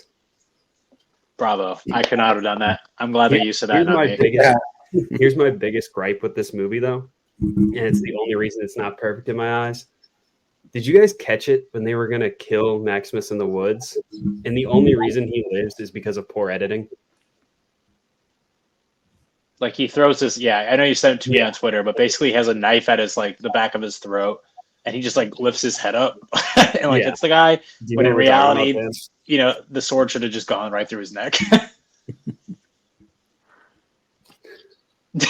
Yeah, but that's my biggest gripe. Other than that, I think it's amazing. I think if Joaquin Phoenix just pulled out like 25% of his energy of what he gave to this movie, Napoleon could have been a lot more watchable. Because genuinely, I think Joaquin is flawless in this. He's one of the most dislikable characters on screen, in my opinion. I hold him in the same regard as I hold Dolores Umbridge. What are your guys' thoughts? I think he's fantastic. I would say I have a really interesting complaint with this movie, and I think you guys aren't going to agree with me, which is why I find it interesting. Probably I think Maximus is kind of too perfect. I think he's too much of a good guy, and I know he has like his one mission, which is just revenge. There is, his interesting dilemma with the fact of still trying to carry on what Marcus Aurelius wanted for Rome, especially towards the end of the movie. I don't know. I think what he does in the film is very morally challenging, just brutalizing these men. And I know that was his career, right? Doing this for a living, but he was fighting for Rome. And then this way he's killing these men fighting for revenge. And I would have just loved him just to reflect on, being in the Colosseum and brutalizing these people just to get to one man. It doesn't really seem like he cares. What's his And alternative, though? there is no alternative. But that's what I would have loved to see that. Just him. I don't know who he would have discussed that with. Maybe the other gladiators who became his friends, but there is no alternative. Like I said, I just wanted him to reflect on that. That's the only thing. It's kind of just like you're just always for him, which is the plot of the movie. Like you want him to get to Commodus, you want him to kill Commodus, and he does kill Commodus. I don't know. I think there's just one thing that's missing that might have just made him just a little bit more interesting. I don't know. Just some. I kind of get what you're saying, but at the same time, like if someone kills your wife and son in such a brutal manner, I feel like you only see red and you're not going to spend time reflecting. Like certain people, especially like a general like that in that time period too. Like I don't think he's going to take the time to reflect. I think he is just so like tunnel vision focused on this one mission now to get the guy who killed his everything. I think also as a general, and a general who like leads from the front, he's killed so many people probably by that point that like he's just not going to reflect on killing mostly criminals in an arena. Like he's just not going to feel anything by that. Especially when the alternative is to just allow them to kill him. I think he, like Connor said, he feels very just like singularly focused, and you don't really feel like he even necessarily cares that much about his own well-being. He just wants to accomplish what he wants to accomplish, and that is satisfying to him. But yeah, I just with someone with that much combat experience, I just can't really see him feeling anything. Giving a shit. Yeah, to be honest. to put it simply. Yeah, I mean, especially when you think about what they were doing. He's basically leading a campaign, subjugating people for Rome. I just don't think he'd have that much moral concern for that. I got that. Yeah. I think it is an entertaining movie. I think it is, as far as its production goes, I think it's stunning. I think Joaquin Phoenix is fantastic. You hate him so much. First time I watched this, I was working in a movie theater, and I remember like spending the whole weekend after I saw it on any shift just telling people I wanted to reach into the screen and just strangle Joaquin Phoenix through this whole movie. I hated his face. I hated his voice. I hated his character. I hated what he did. And those aspects to me are great about this movie. I've had an interesting journey with Gladiator. I've never loved this film as much as other people do. I think outside of what I like, its entertainment value, its stunning production, there are moments where this film bores me. It does run a little slow. Ridley Scott, at a certain point, has a habit of kind of overextending his movies. Napoleon was notorious for it, and Napoleon is worse, in my opinion, with it.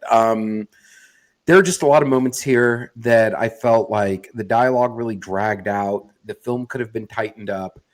These aspects kind of kept me a bit bored. And when I first watched it, people were talking about it so highly that I remember coming out of it feeling underwhelmed and going, am I missing something here? So I went back twice while it was having its theatrical run and just realized I don't love this as much as other people do. What moments like that stand out for you? Particularly, there are times where, Maximus is having conversations with people he comes across when he's a gladiator or he's captive or when he's held captive, that just things drag out. Conversations between Joaquin Phoenix and Connie Nielsen, those could have been tightened up a bit, in my opinion. Even just dialogue scenes with, I believe it was Richard Harris, in the beginning could have been tightened up a bit. In between a lot of its spectacle, there are just monologues and moments of dialogue that could have been tightened up. I think 2.5 hours was a little too long for it. I think you could have really done that whole story in 2 hours. But again, then you have, fight sequences, battle sequences. You have the moments where the dialogue carries the story, where it becomes very juicy and engaging. And those are moments that draw me into the movie, that actually captivate me. I just have never been as keen on it. I've never loved it as much as other people do. I don't think it's a bad movie. I just don't think it's a masterpiece. That's fair. Yeah, I think for me, a lot of that dialogue really adds to it because I think that is what the second movie was missing. I think like having an understanding of the importance of what we were seeing and from like a political intrigue perspective, I think a lot of that gets built up very nicely, and I think a lot of that too helps us come to know Maximus. And I think Stone, you're talking about Maximus being a bit like overly virtuous. I've talked about this before. Marcus Aurelius's book Meditations is like one of my favorite books, and when you read the book, what you see from Maximus is exactly, literally, the human being that Aurelius was kind of describing as the ideal person. Like every single thing that defines Maximus, from like his virtuosity to the way he leads by example to the way that he just focuses on what he can control and doesn't worry about outside forces, like all of that stuff. He's a stoic, like, and that's what Aurelius was all about. So I love that. To me, I feel like that was a guiding principle in making this movie, was giving us a character that was defined by how Aurelius thought you should go through life. And Marcus Aurelius wasn't perfect, but he was a great emperor. When you look at Roman emperors, and I think when you look at what happened to Rome after his death, and in real life, he was not killed by Commodus. Commodus was a moron, but he also led for a fairly long time. I think he was emperor for like 10 or 15 years. He got strangled to death in his tub by a wrestler whose name was Narcissus, so that's a pretty rough death. But then after he died, Rome basically completely collapsed. There was like 5 different people trying to be emperor. It was pretty much chaos. And we see some of that in the second movie with how Rome was and how it was just an absolute power struggle. So while I think Marcus wasn't perfect, he at least held the empire together and had a sense of being a decent man and a good leader. So I just appreciate that part of the story, and that stuff about Maximus.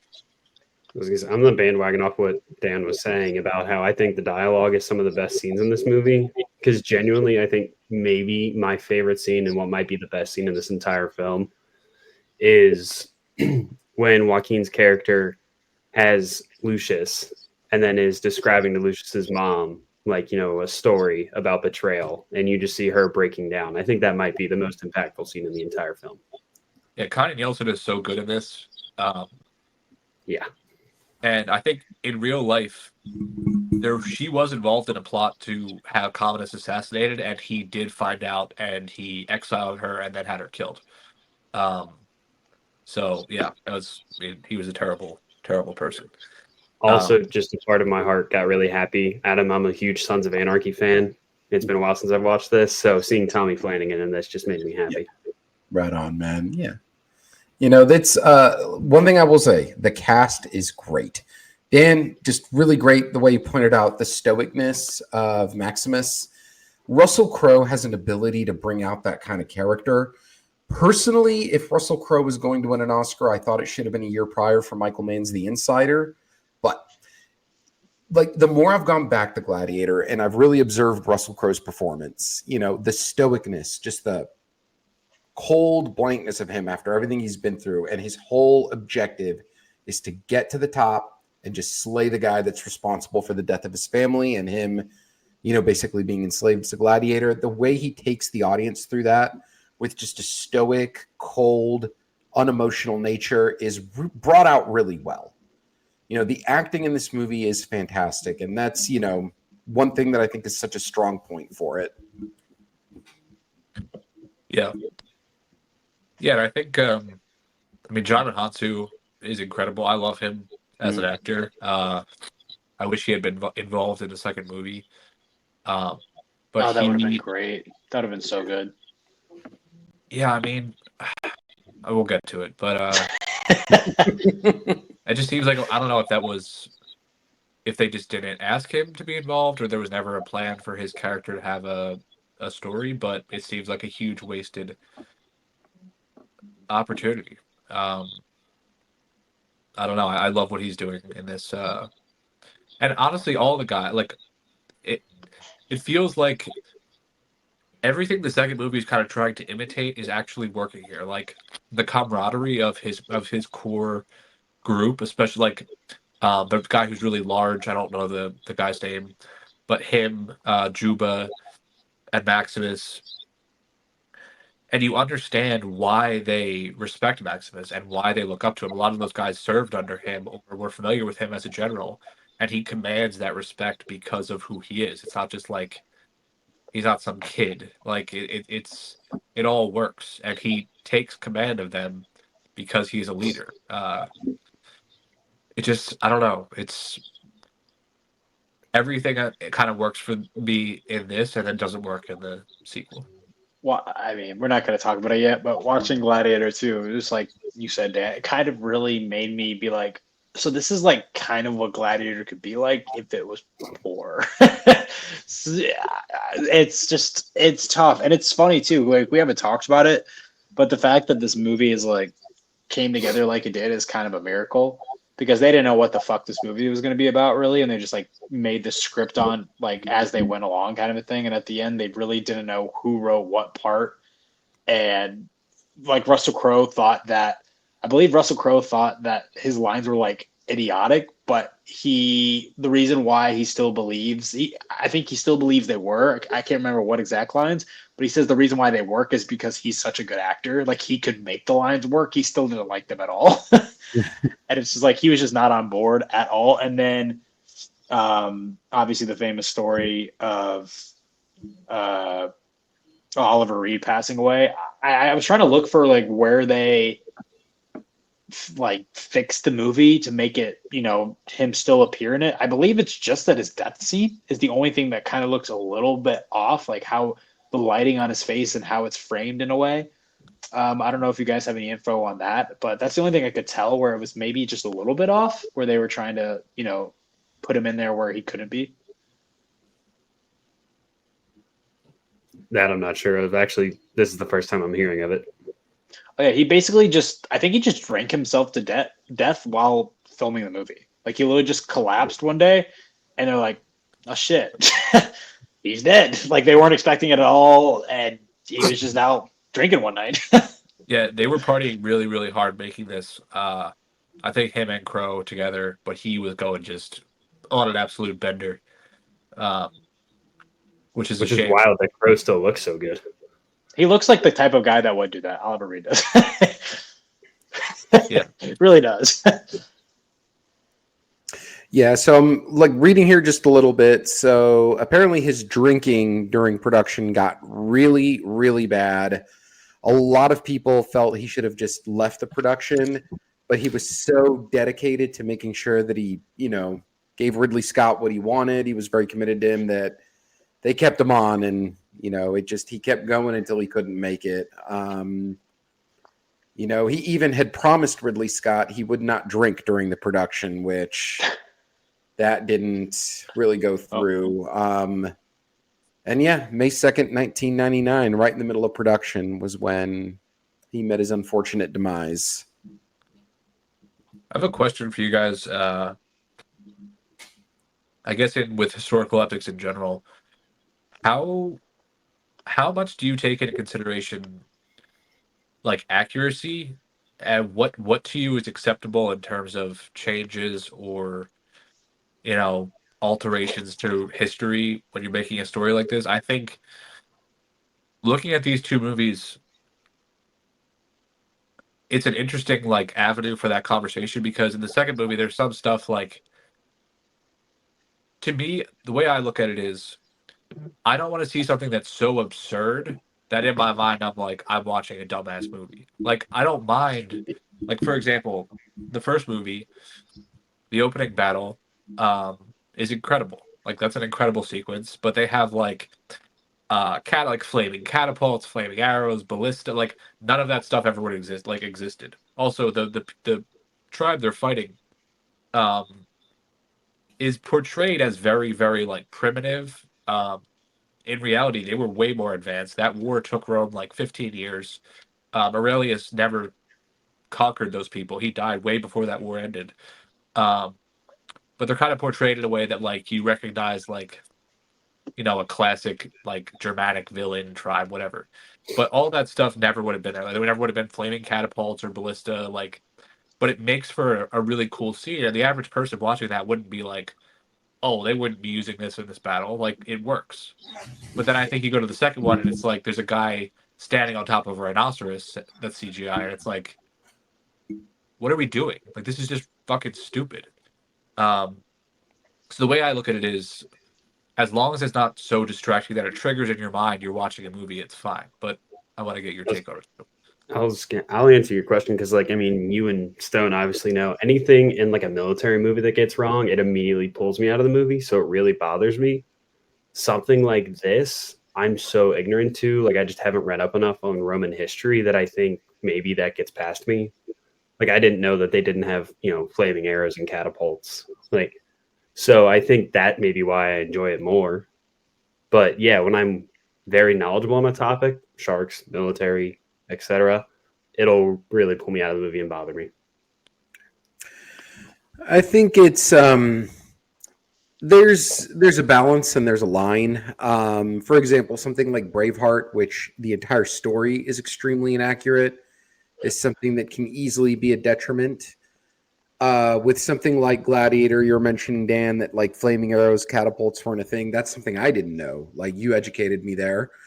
There's a saying, don't ever let the truth get in the way of a good story. Yeah. And, with little kinks that might be inaccurate, I feel like you can get away with that. Simple things like, for example, in The Aviator, Martin Scorsese's The Aviator, he orders chocolate chip cookies, which weren't even invented until like 8 years after that movie is set. Little things like that a lot of audience members wouldn't catch, I think you can get away with. But when it comes to the actual events of the story, things that occurred, when you start like muddling that, that's where it starts to become a major offense. I'm just not a history guy. So I will say the fact that you have a real life tiger in this movie, a living, breathable animal, and then you just don't have that in the other ones is a little bit distracting, and it makes me think about that stuff. Like, was this really accurate? Like, how many animals did they have? They did Yeah, it have really like does. big cats and stuff. They did have. Yeah, Tigers are terrifying. yeah, they're all right. Yeah, I'm probably a bad person to ask because do I care at the end of the day? I guess it's just what is the purpose of the story, right? The purpose, it's the most famous line of the movie, is to be entertained, right? I think there's a lot more deeper themes in this movie that it's trying to go for than in Gladiator 2. So if there's something that's in the script that I don't think its necessary purpose is to be historically accurate. Now, if you have a movie called Napoleon that's all about one single dude that's very famous, I feel like you should get stuff about that right. But when it comes to Gladiator, I mean, it's all about the Colosseum. I mean, there's a lot of other substance here, but that is the main draw of this movie. So when it comes to the stuff outside of it, if it's not necessarily historically accurate, I don't think it's that big of a deal because that's not the main focus of the movie. I agree. Yeah, I wouldn't say necessarily Gladiator's about. I feel like it's about more so Rome and what happened to Rome and like different visions of it that different emperors had. Um, I don't know. I think it's a little bit oversimplistic to say it's just about like the combat or like the arena. No, there's a lot more, but I think that's what your biggest takeaway from the movie is those scenes. I think for the average moviegoer. So Yeah. that's what you're going to remember. You're not going to necessarily, when you walk away, you're not going to remember the fiery catapults at the beginning. You're going to remember the fights in the arena. Yeah, no, and I'm not. I'm saying I think that works because the average person doesn't have any idea that that wasn't a thing that existed. I think it works when it's something that is within the realm of like, Possibility. yeah, exactly. But like I said, in the second movie, when there's a guy just standing on a rhinoceros, like I'm just like, this is stupid. This is just ridiculous. Like I don't. This is not. Dan, I feel like you're really wanting to get to Gladiator too. Yeah. Yeah, but or the sharks. There are sharks, Connor. Connor, I can't remember if we talked about. I think we talked about it beforehand, and you didn't believe us that there were sharks. There are sharks in Gladiator too. That was the big thing where the historians were like, I don't even know like if Romans would know about sharks, let alone where to get them and where to bring them into the Colosseum. yeah, I mean, But like, I I feel think, like everyone knew about sharks once like ocean exploration started. but I don't know if that happened in the Roman Empire. yeah. I I think they were mean, too busy conquering land. they were in the That's Mediterranean, but I don't know about the shark population in the Mediterranean Sea. That's not pretty something heavy. I'm versed in. There's actually a Mediterranean reef shark. So Nice. Dan does have a limit. I'm not. Yes. I'm not knowledgeable about Mediterranean sharks. Yeah. The historian, but I mean, this is a really good movie. I mean, it's interesting hearing your perspective, Adam. And I always like people being honest and being like, I've heard such great things about this movie, and it just doesn't live up to expectations because I feel like we all just have a movie like that, and it's just interesting to hear that that this is one of those ones for you, kind of a thing. Yeah, and I mean, I don't hate the movie. Believe it or not, anytime I go through Ridley Scott movies, I never skip it. It's one I go back to. The aspects that really stick out for me really do. Like what I enjoy about the movie, I genuinely enjoy. But there's other aspects that just are a little underwhelming for me. And at the end of the day, I understand this film's popularity. I comprehend why people love it, and I get it. It is a really well-made movie on a production scale, on a visual level, the costume design, the way they just brought Rome to life. It's a beautiful movie to look at. It's a great story. Like I said, it gets really juicy. There are just aspects of it that underwhelm me a bit, and I've never really seen it as highly as some of its most devout followers do. it's fair. That's how I feel about Wizard of Oz. Hey, all good, man, all good. It's kind of just like a journey. Both of them are just a journey. Like I like how simplistic The Wizard of Oz is, and it's filled with entertaining sequences of the world. And I think that's the exact same thing as here.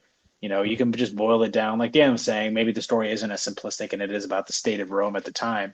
But for me, it's just about a man who is trying to, at first, get back to his family in this life, and then he's trying to get back to him in the next life, and he knows that. This entire movie, I think that Maximus knows that he probably will die. He does not care about dying, which is why he doesn't care about going in the Colosseum. Because if he dies, then he gets to go to his family. But then, if he succeeds, he gets to kill the person who was responsible for it, and more than likely will die because he's going to kill the emperor, kind of thing. One thing I did notice while I was watching Gladiator 2 randomly was the fact that Commodus is so lazy that he doesn't take the stairs up to the Colosseum. He uses like an elevator. I thought that was really funny. Like he was just like a wuss like that, but Yeah. I just wanted to very say last thing quickly he did before he died. Stone, what you were just talking about in regards to like death is another huge part of what Aurelius talked about a lot in terms of just like not fearing death, accepting it, um, and just kind of thinking of it as another journey to go on. So I like the way that he kind of, again, I said earlier, I don't think he cares about his well being or his making it through this story. I think he sees the afterlife as an avenue to seeing his family again, like you just said, and something he kind of welcomes with open arms, which I think is nice, um, and makes that scene that much better when he dies at the end. Yeah, I think going into this, like I was saying, the script, they didn't even know that he was going to die. Like that's something they came up with while they were in production, which I think that was the right one. And then Dan, I don't know if you want to, because I feel like we're really close to getting to Gladiator too. We can maybe give our rankings of Gladiator here in a second. But I looked into it a little bit before jumping on. But the whole script for the second Gladiator that never happened about Nick Cave. Maximus going to hell or whatever. Yeah, I think it was basically he gets pulled out of the afterlife by like the gods to go after the beginnings of Christianity, which doesn't. And I think what was the kind of the headline was always he was going to kill Jesus, but this movie takes place, I think around like 180 AD. So it doesn't make any sense that he would be, unless they're sending him like back in time to before he existed. But I think at least he was going to be like stamping out early Christianity because people were turning away from like the old Roman gods, which is crazy. What is wild, dude? I would have loved that. I would have preferred that to this. I'm already, if that comes out, I mean, if that were to have come out in the age of social media, I'm already just picturing all the backlash, all the reactions, all the discourse. That alone is like a gladiator battle. I mean that would have been insane. I never even knew this was an idea for the second film. Like, wow. You can read the script. Almost... The script is online. You can go read it. Oh, I know what I'm reading this evening. I know what my hour of reading is going to be spent doing tonight. Yeah. It was like they did it like right after, like they announced the sequel right after Gladiator was done. And I think the script was like done in like the first couple of years. And then what happened was this movie was made by DreamWorks. DreamWorks was bought by Paramount. And then Paramount kind of just shelved Gladiator altogether. So that's why this whole second movie, the sequel getting made back in the 2000s, did not happen. It was because of that, them buying out DreamWorks. They showed the script to Spielberg too, and Spielberg was Spielberg didn't like it. Yeah, I did see that too. Connor, you said you had this rated as a 4.5, right? First one. 5 out of 5. Oh shit! Okay, I got a 4.5. Yeah. Also, fun fact: first R-rated movie I ever saw. Oh, nice. Mine was Die Hard. What's funny too is my stepmom was the one who showed me it, and she skipped over the part where his like son and wife die, and like you see their feet hanging. So like I didn't even know that was like a part of the movie until I was like a senior in high school and revisited it. That's sad, man. Oh yeah, like it's like, you know, when your parents skip the part where Old Yeller dies. Yeah. What do you guys have this rated at, Adam? I've got it at a 3 out of 5. I think that its strengths are definitely there. In my opinion, its detriments are there as well, but I don't hate it, but I don't love it, but I definitely go back to it. There are things about it that I enjoy, but it sticks at a 3 out of 5 for me. Yeah, I have it at a 4.5, but I might bump it up to a 5. I'm glad you guys love it. Yeah, we can talk about a movie. Now, hold on. I'm at 4.5. Okay. This is going to be interesting because I think we're about to transition into Gladiator 2. Adam, I don't know your thoughts on this movie. And this was not a movie that was overhyped for you. You went in, you know, the same as us, watched these last couple of weeks, probably maybe this past weekend. I mean, we can explain. I mean, basically, the big reveal of this movie is the fact that this is a Lucius, and you know, and he's actually Maximus's son. Is like the big reveal that I believe was actually revealed in the trailers originally, and it kind of has a similar beats to the first movie. You know, his wife is killed by General Acacius, Pedro Pascal, and he's hunting for revenge. He's taken kind of as a slave again, raised as a gladiator, and then Denzel Washington, which his character's name is Macrinus. Great names. I love these names. And, you know, kind of trains him, but then you kind of see his real intentions when it comes to Lucius and what his plans are for him to possibly overthrow these two brothers who are now the emperors of Rome. What did you think, my guy? What did you think, Adam? I thought it was fair at best. I knew that Paul Mescal was Lucius. I mean, even like before, the trailers didn't tell me that. That was very much revealed in the trades. What I feel is that it's an unnecessary legacy sequel that finds an opening to continue the story. I feel a lot of it is a rehash of the first film. It has the same detriments with drawn out moments. I thought some of the performances were a little goofy. Particularly, I felt like Pedro Pascal was a bit wasted in terms of his talents here. Paul Mescal has the look of a gladiator. I mean, he was compelling enough to carry the film as the lead. one thing, like Denzel Washington is the best part of the movie. I will not argue that. I think that is just a solid take that he really is, even though he's talking like his normal self. I mean, but someone also made a point to me that if you wanted full accuracy with this movie, it would all be in Latin. So You're not going to get that with Ridley Scott anyways. So that's fine. And I've accepted it. I've completely accepted it. I think Denzel Washington's the best part of the movie. I love the whole arc with his character, where it goes. I mean, he really is the exclamation point of the film. One big issue I had is like, whereas in the first film, the fight sequences, the Gladiator arena is so captivating. I felt we got skimped a little bit in this one. I felt like they rushed through a lot of that. I think some of the CGI was a little shoddy. The sharks in particular, the monkeys in the first big battle. I did like the way the film opened, though.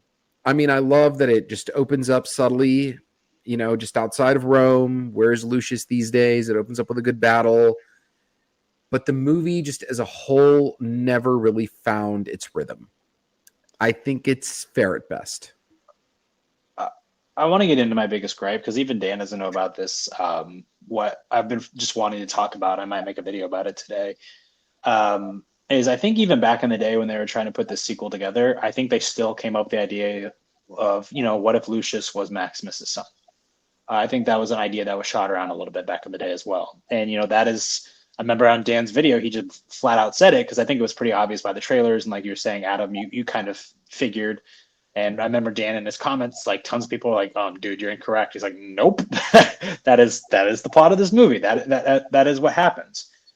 And for me, I absolutely hate that for one particular reason, is the fact that Maximus's son and Lucius were the exact same age, which means that Maximus was fooling around with Scylla the exact same time he was with his wife having a child.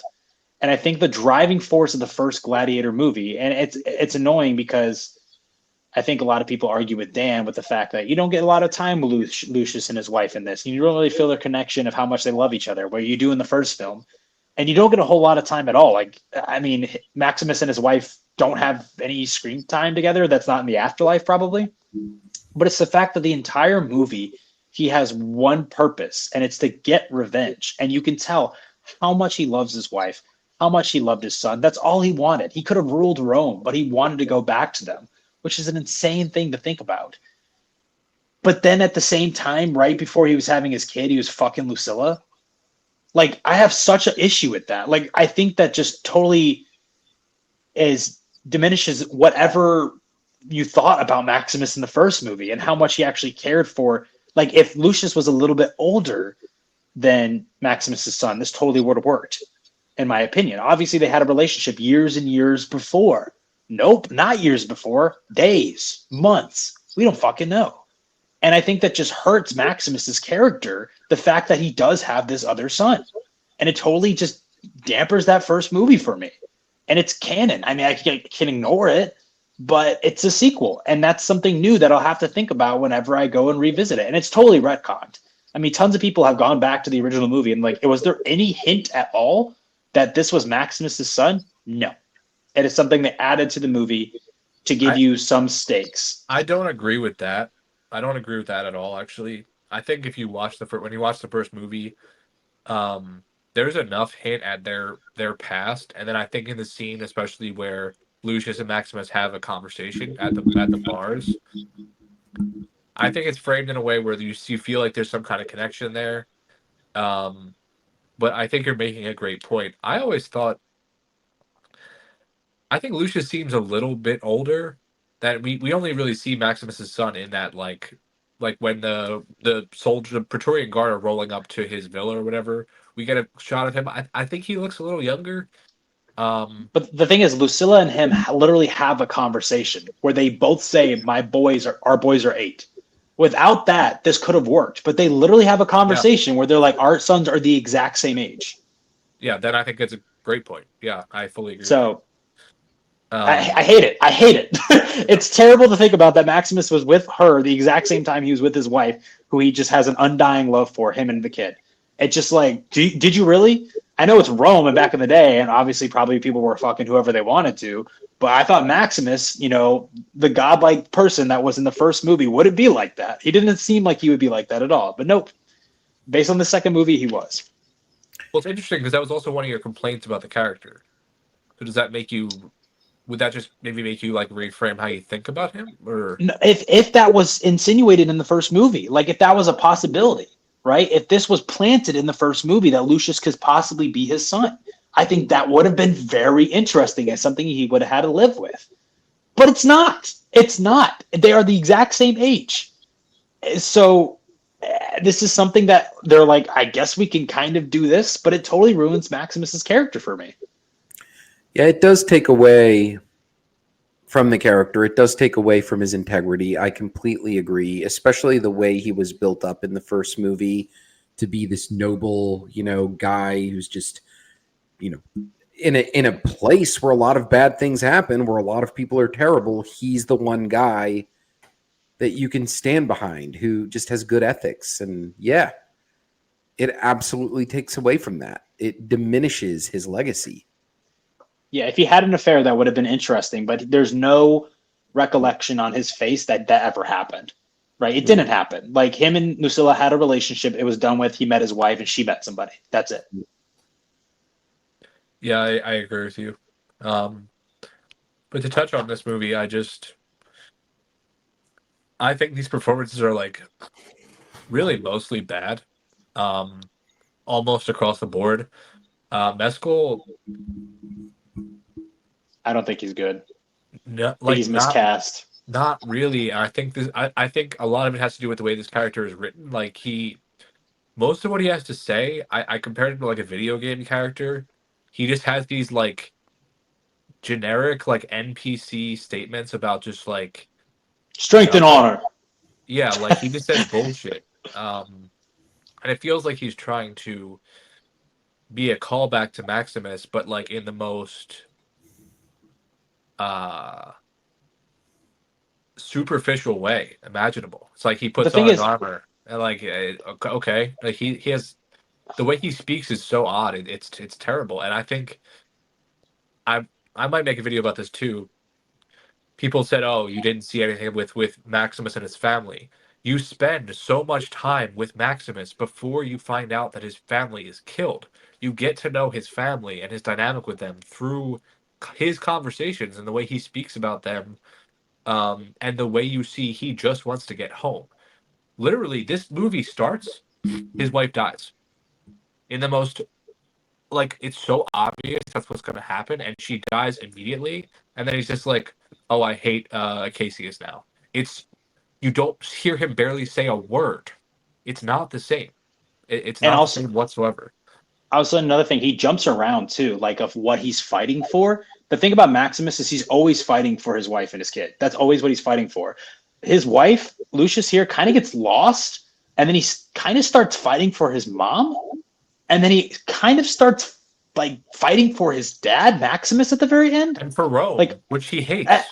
Yeah, so it's lost. Like the relationship with his wife is lost by the end of this movie. And she is just like an afterthought. She really is. Yeah. Yeah, he turns into someone who literally despises Rome and everything Rome stands for and what they're doing.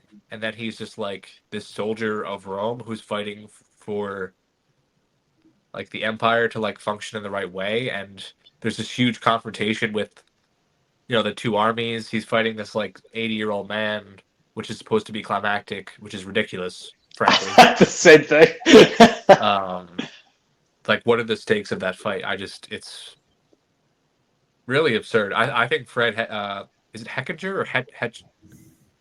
I think it's Heckinger. Yeah, I think it's maybe the worst performance of the year. I think he's awful. So, yeah. And I don't think Joseph Quinton is good either. They're both just overacting. And I understand that's the point, but there has to be some type of, like, I don't know. It's almost a comedy to me, like the way this movie plays. I heard that Ridley didn't necessarily have the reins on like what the actors were doing, and was more letting them do their own thing with the script, and he was worrying about other things at the time. Now I'll have to find where that's written at, but I'm almost 100% sure like he just had faith in them, which to me that feels like why the emperors and also Macronus as well. He's a good blend of everything, but he still feels different than like Lucilla and Acacius and Lucius. They're so serious, like they're so melancholy. They feel like they're ripped from the first movie, whereas Mm. Denzel feels like an evolution of the first movie, which is what I feel like we should see both with the current state of Rome and then also 20 years after the first Gladiator. But yeah, then the emperors are just nothing. They're literally placeholders for your for Macronus when he gets up there. But Yeah, and interestingly enough, I believe, if I'm not mistaken, Joseph Quinn's character was originally given to Barry Keoghan. He was supposed it was the to other play- one. It was the other one. It Oh, was the other one. Heckinger. It was Heckinger. Yeah. Heckinger. Okay, thank you. Yeah, we supposed to play Heckinger, and then so interesting thing you mentioned that it seems like it shifts constantly as to what Mescal's character Lucius is fighting for. A big thing I noticed with this movie, and it kind of like when I first heard initial reviews, and I see this a lot with legacy sequels these days, is that they seem to be made for people who maybe never saw the first. So people go into it, they've never seen the first, they watch it, they're like, okay, that was cool. Oh, it's a sequel. Let me go watch the first film. Funny enough, so this my screening was this past Monday, and it was the AMC Screen Unseen movie, which was odd because they never do something that big. Interesting. Wow. Yeah, I think the Paramount approved it to get word of mouth out since it was competing with Wicked. One thing I noticed is that a few seats over from me in my row, there was a couple, and one of them it's almost like they were asking for a recap of the first movie as it was kind of, giving you glimpses as to what happened in the first movie. When I go on Reddit and read what people thought about it, a lot of them were saying, I saw things from, I've never seen the first, so I didn't go. Others, I went to it without seeing the first, so I was a little lost. And it's, in a lot of ways, it's playing into a modern attention span where it's constantly shifting the focus or constantly shifting what Lucius is fighting for. At times, it feels like a video game with very extended cutscenes. And I think that a big thing here in the way they edited it was, how do we make this movie appealing to a new generation who either may not be familiar with the film that came out 24 years ago or may not have even seen it? Yeah, it's just so funny because I'm trying to just imagine going into this movie and never seeing the original. And I mean, it's hard because maybe more than like Twisters or Alien Romulus, like there's a lot of just dependency on Maximus's character still. Yeah. Like of who he was and what he did. And if you didn't know anything about him or obviously hadn't watched the first movie, I feel like it'd be really hard to follow along. Oh, yeah. I don't know. Like Dan was saying, it's really hard. I know this is kind of off topic a little bit. Just going back to the performances, it's really hard to say which people are giving good performances and which ones are just giving poor ones because of the script. Like, are they actually giving a bad performance, or is it just the material they worked with? And I think you hinted at the fact with Pedro Pascal. I think Pedro Pascal's character was pretty interesting. This general who doesn't necessarily want to fight anymore. And I think maybe too quickly, he was already like, let's overthrow the empire. That happened really fast. I wish he would have stayed around longer. I wish his character would have stayed around longer. But I think Pedro just wasn't given the correct direction or enough to work with. But I do think his gravitas really worked when it came to his battle with Mescal in the arena. I thought he was really good at that choreography. I mean, if you think about it, I don't know if you watched the show, but he's in Game of Thrones, and he has a very famous fight scene in Game of Thrones. So he's very used to doing that.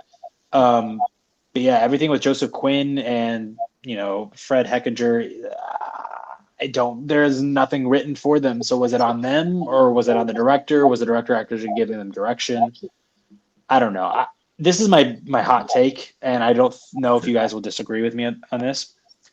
Obviously, from what I've said earlier, my biggest issue with this movie, I want Lucius out of this movie. I don't think Lucius needs to be in this movie. Like you said, it's a little bit confusing with people who haven't watched the original. Like, what is going on? Like, who is this Maximus guy? I think that Denzel Washington should have been the lead of this movie. I think that's very interesting to take Proximo from the first movie and make him the main character. I don't believe Macrinus was a gladiator. I believe he was a slave in this movie, his lore, that he got brought up and basically he just became wealthy over time. Yeah, Macrinus was a real emperor. Like they could have built this. It was some pretty interesting real history, and he did kill Caracalla and become emperor. So like that would have been a great story. Maybe focusing on him for a Right. while. Yeah, like Wasn't he a general? Was it both of them, or was it just Pedro Pascal's character that was a general in Maximus's army? Was it also Macrinus as well? no, I don't think so. Okay.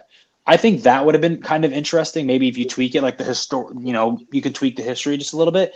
And that is the legacy of Maximus in this movie. Just the fact that you have a soldier who idolized him in his army, and that's it. You don't need any blood connection.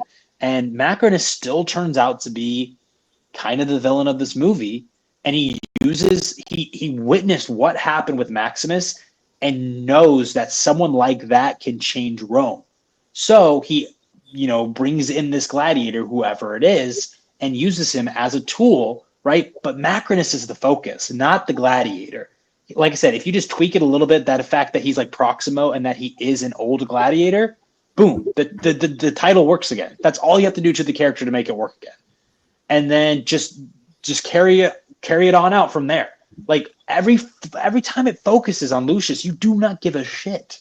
You really don't, because it's either completely retconning the original story, or Lucius just like sits in the bottom of the Colosseum for like an hour of this movie, and he's just chilling in a cage, and then people just talk to him. And then in between that is just him fighting CGI animals. Lucius is not really a very interesting character at all, especially when he's a 2.0 of Maximus from the first movie. Macrinus is the main draw of this movie that people have latched onto, not only because of Denzel, but also just what the character. It's such a unique take on a character and what he's trying to do.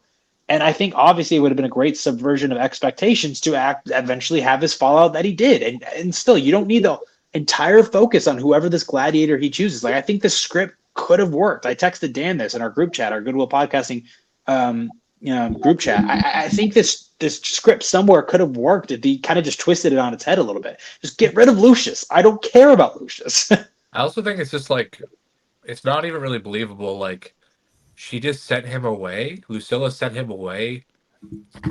How did he end up in Numidia? Like, and how did he get to this position of like, he's like a military leader for this town in Numidia? Why? He's a young guy. Like, how did any of that happen? And like, she just made no attempt to ever contact him. Couldn't she have just used the Praetorian Guard to like watch over him and like? It all just doesn't make much sense at all. Yeah. I don't know. Imagine if off screen he was like killed. Like you said, like this actually happened, or the first film actually happened and it kind of threw Rome into like chaos. Like imagine if Lucius was killed and that's what a child. Imagine if they get that little backstory. A child was killed and threw Rome into chaos. And that's the catapult for this movie. That's kind of what happens, but imagine if you actually had some stakes in it from a character from the first movie. A young child. Yeah. No, I completely agree. I mean, you're introduced to Lucius in this movie without really having any questions answered, any backstory. It's just almost like you're kind of left to just formulate on your own how all this came to be. Stone, I think what you just said here for the last couple of minutes in terms of how this could have worked as a sequel is infinitely better than what we were given. I think that was actually a great idea. And as I was listening, I like to kind of just paint a visual picture in my head of how this movie would have been. Yeah, and I think it just says a lot that, I mean, I don't mean to say this, but yeah, they're running out of creativity in Hollywood. I mean, that alone for 2 minutes was an infinitely better sequel than what we got with this. Oh, so it's just a little nitpick, but I have to mention the fact that Mescal, spoiler, I guess, for people who haven't watched this movie, but usually people who listen don't really care about spoilers or have seen the movie. It's the fact that Mescal just like blows by that entire army at the very end and no one stops him. I thought that was pretty hilarious. It's like, okay, he's just there at the end. But Yeah, like I said, it's just Get the Coliseum rehashes. and then just like appears outside the city. It's like, did you just teleport or like? I don't know, man. Like I said, there's interesting story somewhere in here, and I'm glad Denzel is in this movie, and they really tried hard to get him in this movie. If he wasn't in this movie, I don't know what would have been, especially because I don't think there's a lot of direction. I think that's obvious when you look at the other cast. So I think he's pulling a lot of the punches here all himself. Who knows what would have happened if it wasn't him? I think this could have been a 1-star movie, Yeah. in my opinion. Denzel definitely saves it from that, undoubtedly. Dan, you still got this rated as a 2, even though you've been sitting on it a little bit. Yeah, that feels really high to me, honestly. I might drop it down to 1.5. There's almost nothing I like about this at all, and I think it's ugly. So, yeah, don't like it. I say I probably have a 2.5. I'll probably drop it down to a 2. I've got it at a 2.5. Again, same as Stone. It probably will drop down to a 2. Part of me wants to go I saw it in standard format. Part of me wants to just go back just to see what the IMAX experience is like or Dolby. I mean, I've got time during the holidays, so I may just, use a couple of A-list reservations and do a second viewing. It could very well drop down to a 2. So I will say they handed out posters, and I'm trying to get my poster wall over here filled behind me. It's kind of dope ass poster, so that's a 1/2 star right there. Also, Nice. they gave foam fingers out, and it was like the thumbs up, thumbs down. I thought that was pretty funny. Oh, nice. But yeah, disappointment. Really big disappointment. I know Dan said like a video right before he releases Gladiator 2 video is the fact that he's a big Ridley Scott fan, and you kind of just root for him. I mean, he's a really special director, and you know what he's capable of. I think another thing too is that he's really proud of the fact that he can rush out these movies really fast, and I think that's kind of hurting him. Like he has this philosophy on his set, not philosophy. He has this practice on his movie sets where he has 8 cameras rolling at one time, and scenes that could take a week take one day because he doesn't need to do multiple cuts. And I think you just kind of lose some of the magic when making movies is easy. Like you might miss some of the details if you were focused on it more. I think you might wonder too if he feels his mortality is like gonna catch up with him, and he wants to make as much as he can before he dies. Like straight up, he's 80. How old is he? 83? 80. He has like 6 movies planned or something like that. He's just gonna bust them out. Honestly, I mean, there's 86 a years lot of, old. Sorry. Jeez. how? God, that is he's younger than Eastwood, but yeah, I mean, at 86, doing things of this kind of scale, I mean, I got to hand it to the guy. I will say this. I mean, there's a lot of talk, will Ridley Scott eventually win his Oscar? Before Gladiator 2 came out, there was a lot of discussion around if this could be it, like even if he just simply wins Best Director. After really observing a lot of what Ridley Scott has done over the last decade, I've really deduced that he needs to ground himself again. He needs to do another Someone to Watch Over Me, Matchstick Men, a Black Rain, which Black Rain isn't great, but it is more grounded Ridley Scott. It's less on the epic side. It's more on the straightforward side. I want to see him do another Matchstick Men or Someone to Watch Over Me, just a mid-budget genre movie that has a great story to tell with great performances. He does well when he does that. I agree. I just think studios are in his ear just wanting more and more and more. And then they just print him some checks, and it's hard to say no. But well, Adam, we're wrapping up a little bit. What we like to do at the end of the episode is to recommend a movie to our audience. It could be a new movie that you've seen this year that you think has been underseen, or just any movie in general, one of your favorites that you think is really underrated. Anything like that pop in your head? I know I just gave you the prompt right away, but Oh, you're good. You're good. I would say right now, in terms of what I've watched, I'm going to go with something I watched back in the spring. It's just a small movie called Last Stop in Yuma County. It is a great, just one location thriller. Very Hitchcock. Really just went into it on word of mouth from a couple of creators. When I started it, I was like, is this just going to be something a little more typical? And it proved me wrong. It took me through the ringer, and I really, really just enjoyed it. It's a film I've been speaking very highly on. And as we're getting towards the end of the year and we're all looking for those movies that we want to put on our lists, I think Last Stop in Yuma County is a great candidate for that.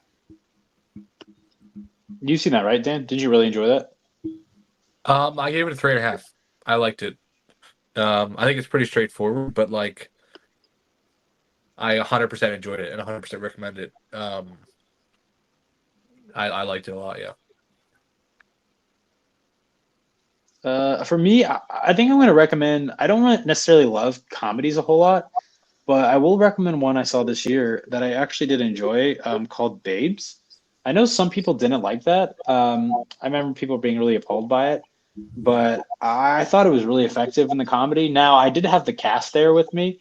It was like one of the very few showings that I had where I was living next to New York City and I got to go to some Q&As that they did. So that might have enhanced the laughter in the room, the fact that the director was there, stuff like that. But this is just a story involving two women, and basically one of the friends is getting pregnant or gets pregnant. And well, I think it's one of the friends has kids already, and they're probably like 30, 33, something like that. They're best friends. One of them has kids that's drawing them away from the other friend, but then the other friend gets pregnant and really understands, what her friend, who's now a mother, is going through. And it's honestly just about the difficulties that comes with pregnancies. There's a lot of humorous things that are involved with it. And Dan knows that I don't necessarily love comedies a whole lot of time. I don't love movies that don't make me laugh when they're trying to, but this made me laugh. Yeah, Babes. It's a Neon distributed film. I don't know if it was produced by Neon, but it's distributed. And usually when it comes to their films, they don't miss a whole lot. So that in it right there, might be a solid recommendation for someone trying to look for something to watch. Thank you for reminding me that this movie came out this year. I missed it in theaters. It has had pretty good word of mouth. So, last month of the year, I always do my catch up, and that's on the list now. Thank you for reminding me of it. Yeah, I'm proud of John Carroll Lynch is in it. And I'm happy because he usually plays serial killers in everything he's in because he's just got a really creepy face. So he's not. He plays a doctor in this, so good for him. Nice. I would just say The Apprentice. I watched it finally. Think it's the best of the year for a male actor. Even though they'll give the Oscar to Adrian Brody, which is annoying. But yeah, I think it's the best performance of the year for me. You didn't specifically make a video about it, right? You just made a video about Sebastian Stan, right? Yeah, I'm going to do that. I figured you would. Yeah, I liked it. Okay. I It looks like yeah, I need to watch it though. It's available on VOD now, right? Yeah. Okay. Well, it seems like Connor stepped away possibly for the rest of the pod, but Adam, appreciate you, jumping on with us. Great conversation. Sorry this went a little bit longer than we usually do it, but I mean, we kind of like that at the same time because it means, we're talking about some good stuff, which there's a lot of interesting conversations happening this episode. But please tell everybody where they can find you, plug whatever you want to plug. We just appreciate you being here, man. No, I appreciate you having me. It was a great way to spend my morning. And hey, I love that we actually went in depth in the conversation and, had things to say. It was a great talk. You can find me on TikTok, Instagram, and YouTube under Sunset Loner Cinema. That's pretty much where I can be found on social media. I'm also on Blue Sky, sunsetlonercinema.bsky.social. That's just, that's my version of Twitter, basically. It's where I tweet a lot of fun stuff and whatnot. Nice. Well, please, everybody, go give him a follow. You put so much effort into your videos. It really shows. You're very well spoken. Great content creator, great friend. This will not be the last time that we have you on the pod for sure. We'll be looking for the next episode to have you on. But next week, we're actually going to have another first-time guest as well. Cool. It'll be our first time having 5 people on the pod altogether. We're going to have the duo from Fiction Fixation on.